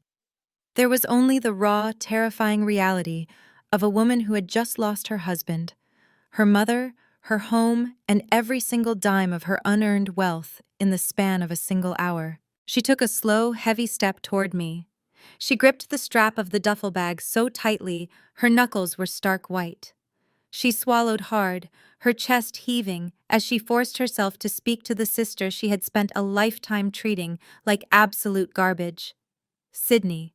Melanie whispered, her voice trembling so badly it was barely audible over the sound of the agents working in the next room.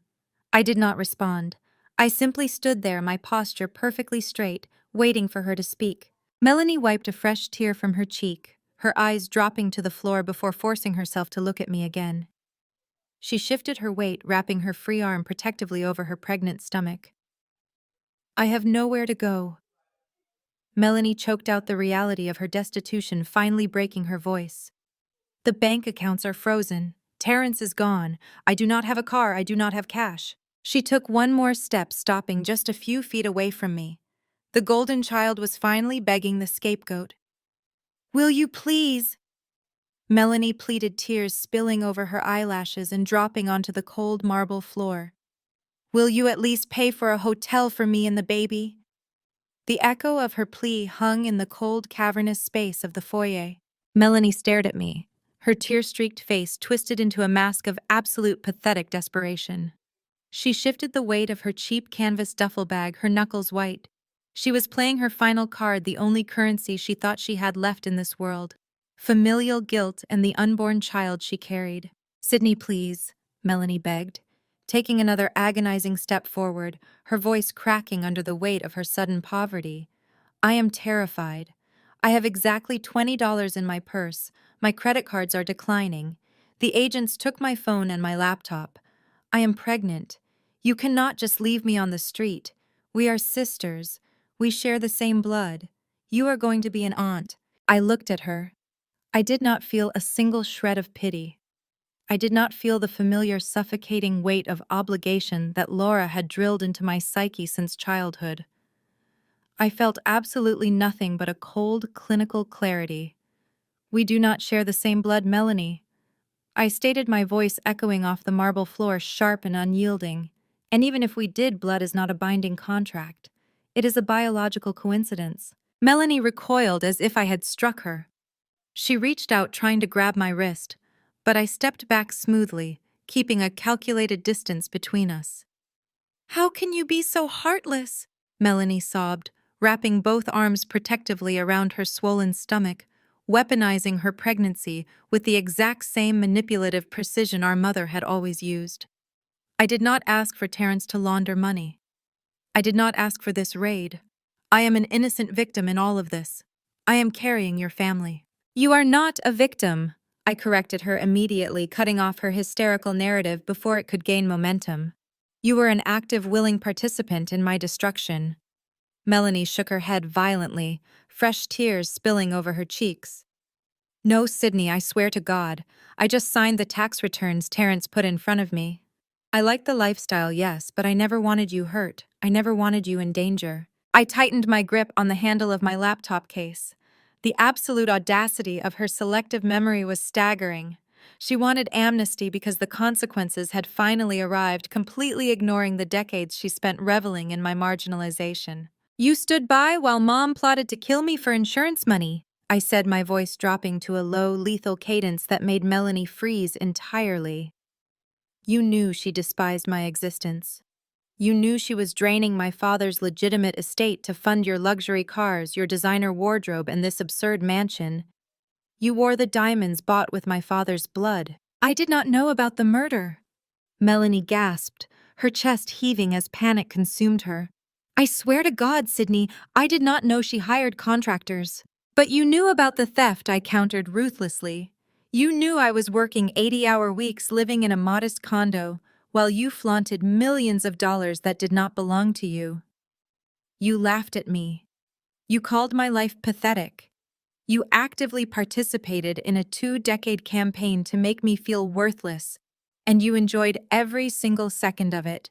Melanie opened her mouth, but no words came out. The truth stripped away her defenses, leaving her completely exposed. She had no counter-argument. She had no leverage. She had nothing. I am not your safety net. Melanie, I told her, delivering the absolute final boundary. I am not the family scapegoat anymore. You wanted the high society life. You wanted the cartel money.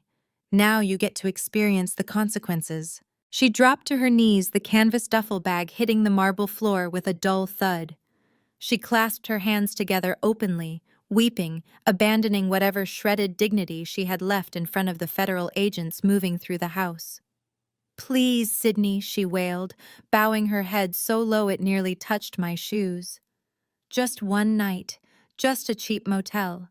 I do not know how to survive out there. I do not know what to do. I looked down at her. You can go to a women's shelter, I stated flatly. It builds character. I hear that's what low-level accountants do. The reference to her favorite condescending insult struck her like a physical blow.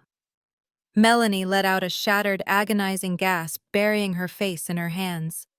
The realization that I was utterly impervious to her tears finally broke her. I did not wait for another excuse. I turned my back on my sister, walking toward the heavy front doors without a single ounce of hesitation.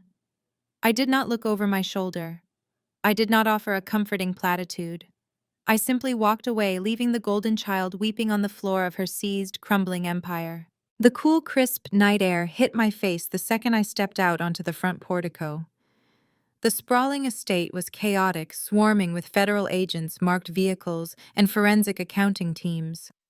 The physical manifestation of Laura's greed was being methodically dismantled piece by piece. I walked down the grand driveway, my heels clicking sharply against the pavement. The heavy burden of a lifetime of familial abuse was gone, replaced by a profound, razor-sharp sense of freedom. I had survived them. I had outsmarted them. I had won. A sleek black federal SUV was idling near the wrought iron front gates. The passenger side door opened as I approached. Joanne was sitting in the driver's seat, the ambient light from the dashboard illuminating her sharp professional features. I slid into the passenger seat, closing the heavy door behind me and shutting out the noise of the raid. The interior of the vehicle was quiet and warm. It is done, I told Joanne, placing my laptop case on the floorboards. Thomas is in custody. The offshore ledgers are in the hands of the FBI. I know, Joanne replied, putting the SUV in drive. The local field office just confirmed receipt. The arrests are moving forward exactly as planned. She steered the vehicle away from the estate, the flashing red and blue lights fading into the rearview mirror. The dark, tree-lined suburban road offered a quiet contrast to the absolute destruction we had just left behind. I leaned back against the leather headrest, closing my eyes for a brief moment. I was ready to return to my secure townhome, ready to begin the next chapter of my life, completely untethered from the toxic weight of my mother and sister. But the night was not over. Joanne kept her eyes on the road, navigating the winding streets with practiced ease. With one hand, she reached into the center console of the SUV. Before we take you back to your secure location, there is one more piece of business we need to conclude, Joanne said, her tone shifting from strictly professional to something slightly more complex. I opened my eyes, sitting up straight. What business? We recovered the assets. The cartel link is severed. This is not about the federal investigation, Joanne clarified. She picked up a thick, cream-colored envelope from the console and handed it across the armrest to me. The paper felt heavy, expensive, and completely devoid of any official government seals or markings. There was no return address. The only thing written on the front was my name, inked in a sharp, elegant handwriting I did not recognize. I looked at the envelope, then looked at Joanne. What is this? Joanne glanced at me briefly before turning her attention back to the dark road ahead. It is a sealed letter, Joanne stated quietly, from your biological father. The heavy, cream-colored envelope rested in my lap like an unexploded bomb. Joanne navigated the black federal SUV away from the affluent, manicured streets of the suburbs, leaving the flashing police lights and my mother's shattered empire far behind us in the dark. We drove in absolute silence for 20 minutes, the rhythmic hum of the tires against the wet asphalt grounding me after the chaotic adrenaline of the raid. Joanne eventually pulled the vehicle into the neon-lit parking lot of a 24-hour diner on the industrial outskirts of the city.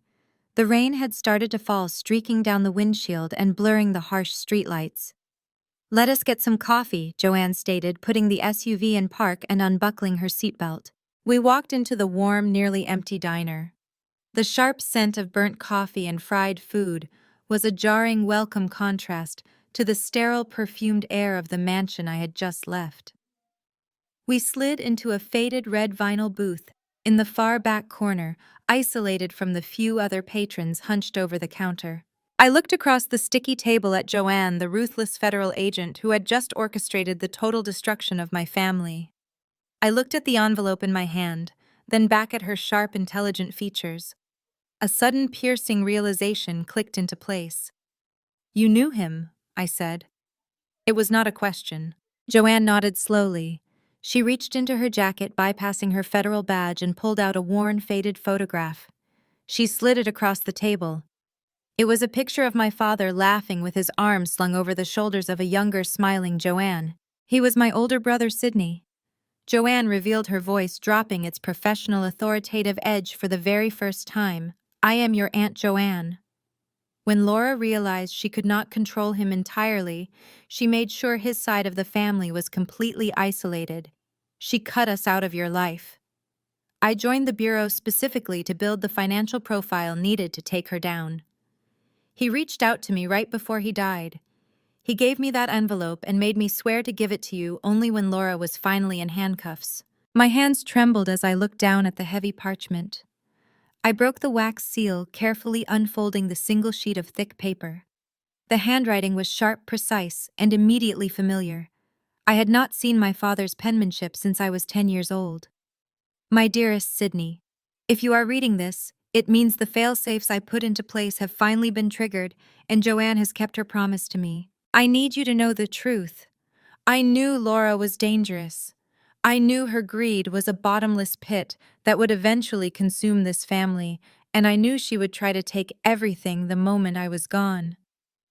I could not stop her from seizing the primary estate or the domestic accounts. She had the local judges and the corporate lawyers in her pocket.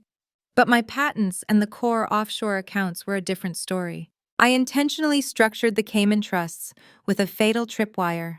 I set the offshore ledgers to require your specific biometric and legal verification to authorize any disbursements. I knew Laura would not wait for you to come of age. I knew her impatience and her absolute arrogance would force her to bypass the security. I knew she would forge those verifications. She thought she was outsmarting the system, but in reality she was walking blindly into a trap. She created an irrefutable, undeniable paper trail of federal wire fraud and identity theft. I structured it this way because I knew you were the only one smart enough to untangle the math. I watched you grow, my sweet girl. I saw your brilliant, calculating mind. You were never boring. You were observant. You were precise. You are my brilliant truth seeker. I am so incredibly proud of the woman I know you have become. Never let anyone convince you that your intellect is a flaw. It is your greatest weapon. I love you, Sydney. I always have. Dad. A visceral, agonizing sob ripped from my throat. The sound shattered the stoic, calculating facade I had maintained for 2 decades. It was a cry born from a lifetime of being told I was worthless, ordinary, and inadequate. I wept for the father who had loved me from afar, who had built a brilliant, inescapable fortress around my future, while simultaneously sacrificing his own peace. I pressed my face into my hands, the tears flowing uncontrollably. I finally received the emotional catharsis I had been starved of my entire life. I was not the scapegoat. I was not the boring disappointment. I was the architect of his justice. Joanne reached across the table, her hand warmly covering mine. She did not offer empty platitudes. She did not tell me to stop crying. She simply sat there guarding the booth, allowing me to fully grieve the childhood that had been stolen from me and the father who had protected me from the grave. It took a long time for the tears to finally stop. When they did, I carefully folded the letter and slid it into the breast pocket of my blazer, pressing it close to my heart. I felt completely hollowed out, yet lighter than I had ever felt in my entire existence. Joanne gave my hand one final squeeze before pulling her hand back. Her posture shifted, returning to the pragmatic, razor-sharp federal agent. The financial forensics team just finalized the asset tracking while you were reading, Joanne announced, her voice brisk and authoritative. The IRS process is officially complete. The shell companies Terrence and Laura used to hide the stolen funds have been entirely liquidated. I sat up straight, wiping my face with a paper napkin. What is the final count? Joanne pulled a printed federal manifest from her jacket pocket and slid it across the table. $45 million, Sydney Joanne stated, tapping a manicured finger against the bolded total at the bottom of the page. Every single cent of the original patent royalties, plus 20 years of compound interest. It has been legally routed back to its rightful owner. The funds are sitting securely in an unlisted federal account under your name. I stared at the staggering number printed on the document. It was not just money. It was 20 years of stolen autonomy. It was my father's legacy fully restored and completely out of Laura's reach. The money is secure. Joanne continued, picking up the diner check and sliding out of the vinyl booth. But we are not entirely finished. You have one final legal meeting to attend tomorrow morning. 6 months passed with ruthless mechanical efficiency. The final legal meeting Joanne had mentioned that rainy night in the diner was simply the formal transfer of my father's recovered estate into my name. The true conclusion, the absolute end of the nightmare, arrived on a crisp Tuesday morning in a federal courtroom in downtown Chicago. The courtroom was a cavern of polished mahogany and cold, imposing authority. I sat in the front row of the gallery directly behind the prosecution table, flanked by Joanne and a team of federal litigators. The heavy side doors swung open, and the low murmur of the gallery died instantly. 2 armed United States Marshals escorted Laura and Terrence into the room. The physical transformation of my mother was staggering. The untouchable, perfectly manicured high society matriarch was completely gone, entirely erased by 6 months in a county holding facility. Laura wore a shapeless, bright orange federal jumpsuit that hung loosely on her thinning frame. Her expensive salon treatments had washed out long ago, revealing a harsh, jagged line of stark gray roots splitting her dull, unkempt hair. Deep dark hollows framed her eyes, and the arrogant, superior lift of her chin had been replaced by a bitter, haggard scowl. She looked frail, she looked aged, she looked entirely powerless. Terrence shuffled slightly behind her. He did not look up. His shoulders were slumped, his posture radiating absolute defeat. The tailored suits and aggressive corporate swagger had been stripped away, leaving only a terrified, broken man facing the crushing reality of federal prison. I glanced across the center aisle. Melanie sat 2 rows back. She was no longer draped in stolen diamonds or exclusive maternity couture. She wore a faded, pilling gray sweater and generic denim jeans. Her face was bare, her hair pulled back into a messy knot. She looked entirely unremarkable, just another struggling woman sitting in a courtroom gallery. She kept her eyes glued to her lap, her hands trembling as she clutched a cheap synthetic purse. She refused to look in my direction. The judge, an imposing man with a reputation for absolute zero tolerance regarding white-collar crime, called the court to order.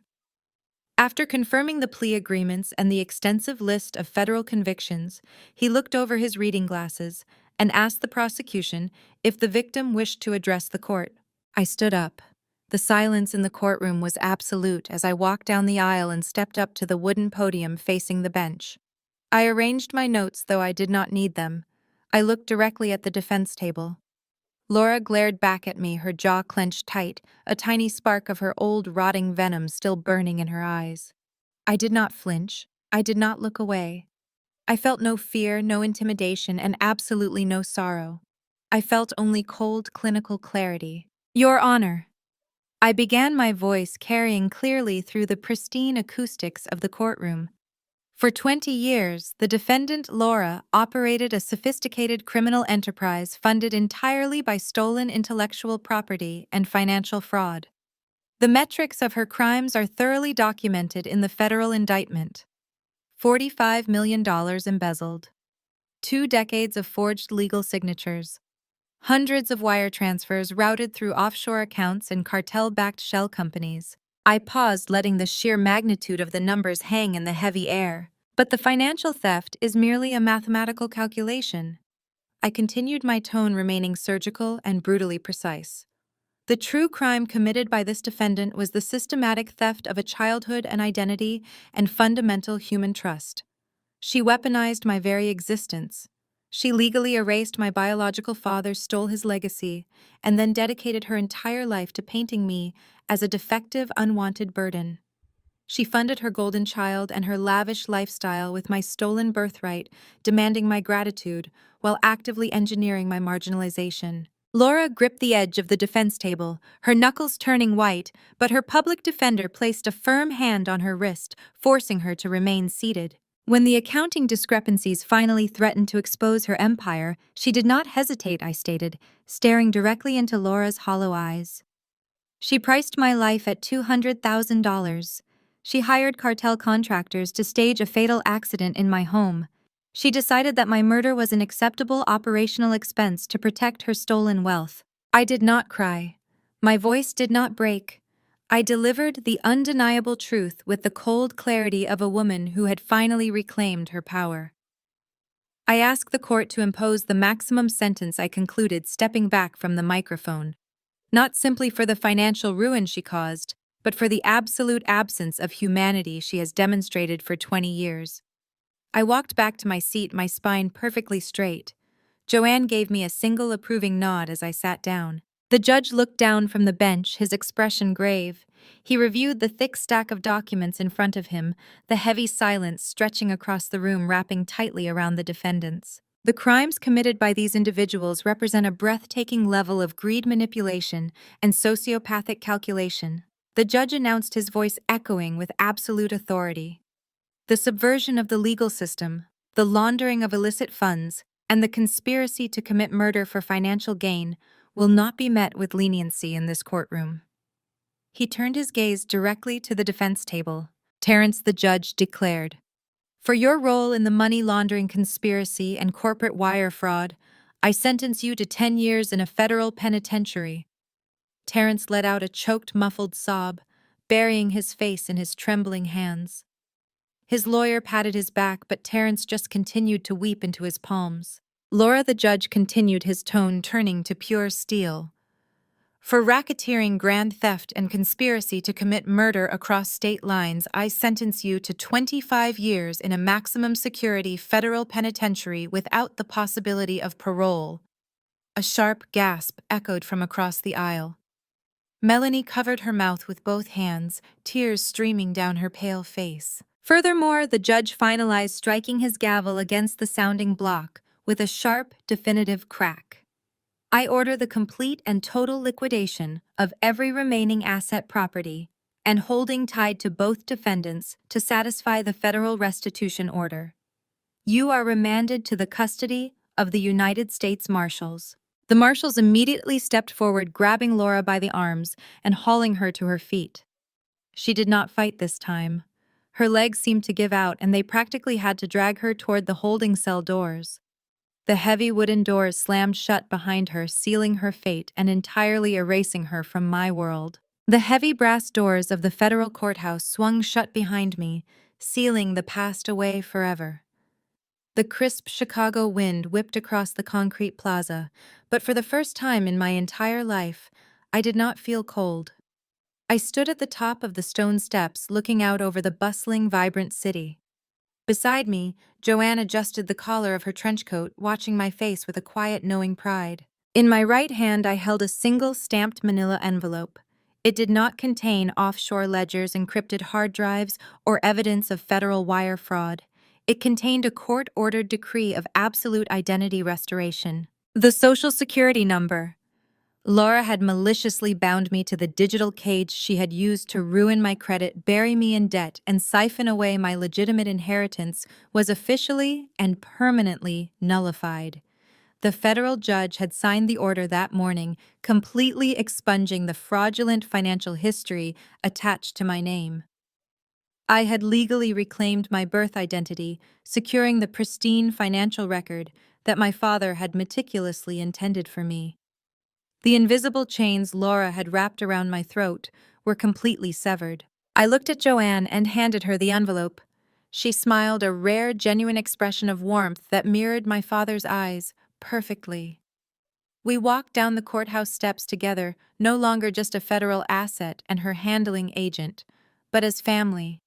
Blood meant absolutely nothing without loyalty, but shared truth and mutual respect meant everything. Joanne had become my mentor, my closest confidant, and the only true family I actively claimed. I did not take my father's $45 million and vanish to a private island to live a quiet life of luxury. I took that massive capital and weaponized my intellect, honoring the exact mandate he had left for me in his letter. Within 3 months of Laura's sentencing, I launched my own forensic accounting firm right in the heart of the financial district. I leased the top floor of a high-rise, designing a sleek, impenetrable fortress of glass and steel where the truth could not be hidden. I specialized in one highly specific, deeply personal sector, dismantling familial financial abuse and unmasking corporate identity theft. I took the exact ruthless analytical skills I had honed while hunting down Laura's shadow ledgers and turned them into a top-tier enterprise. My reputation grew with terrifying speed. When wealthy, arrogant relatives tried to bury their theft behind forged family trusts, offshore shell companies, and fraudulent probate filings, my team tore their illusions apart piece by piece. I became the absolute worst nightmare for every toxic, entitled abuser who thought they could steal from their own blood without consequence. I was my father's brilliant truth seeker, delivering the exact same brand of ruin to corrupt enablers that I had delivered to Mr. Thomas and Terrence. A week after my firm officially opened its doors, I had one final piece of personal business to attend to. I drove my new custom-ordered Aston Martin down the familiar winding suburban roads of my childhood. I did not drive fast. I enjoyed the smooth, powerful hum of the engine and the quiet luxury of the pristine leather interior. I pulled up to the grand wrought iron gates of Laura's former estate. The gates were chained open, their electronic motors dead. The sprawling, manicured lawns were completely overgrown, choked with aggressive weeds and severe neglect. The bright red federal seizure tags had been replaced by stark bank foreclosure and public auction signs.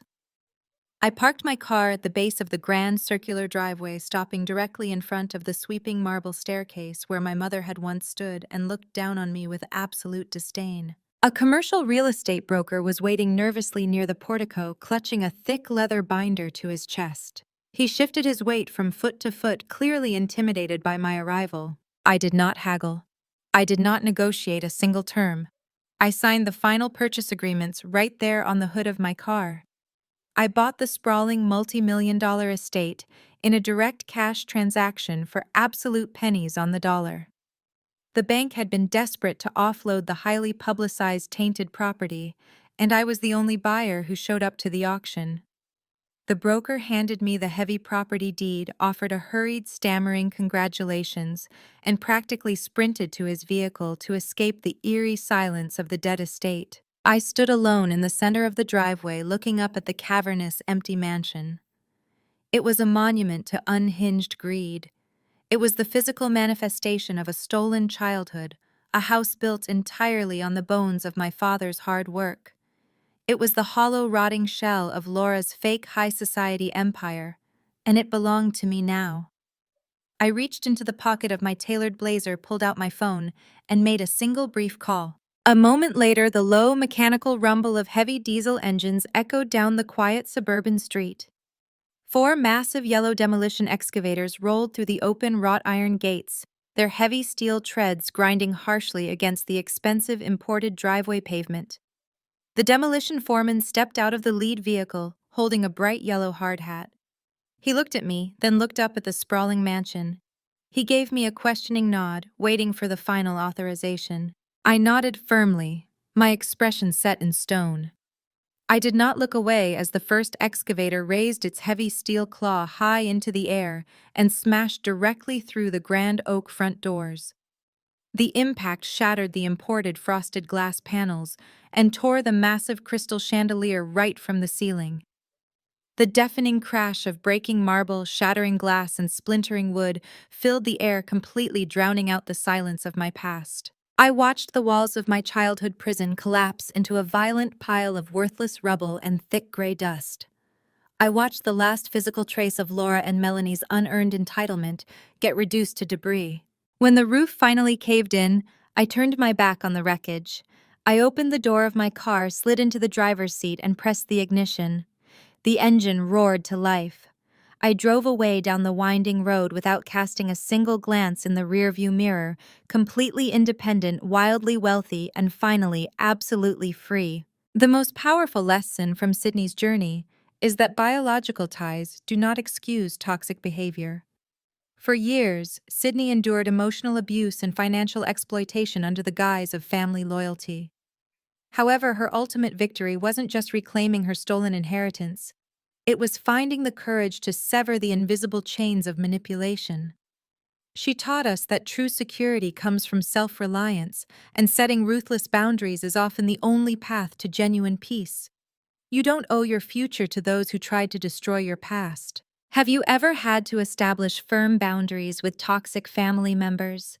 Share your experiences and comment below.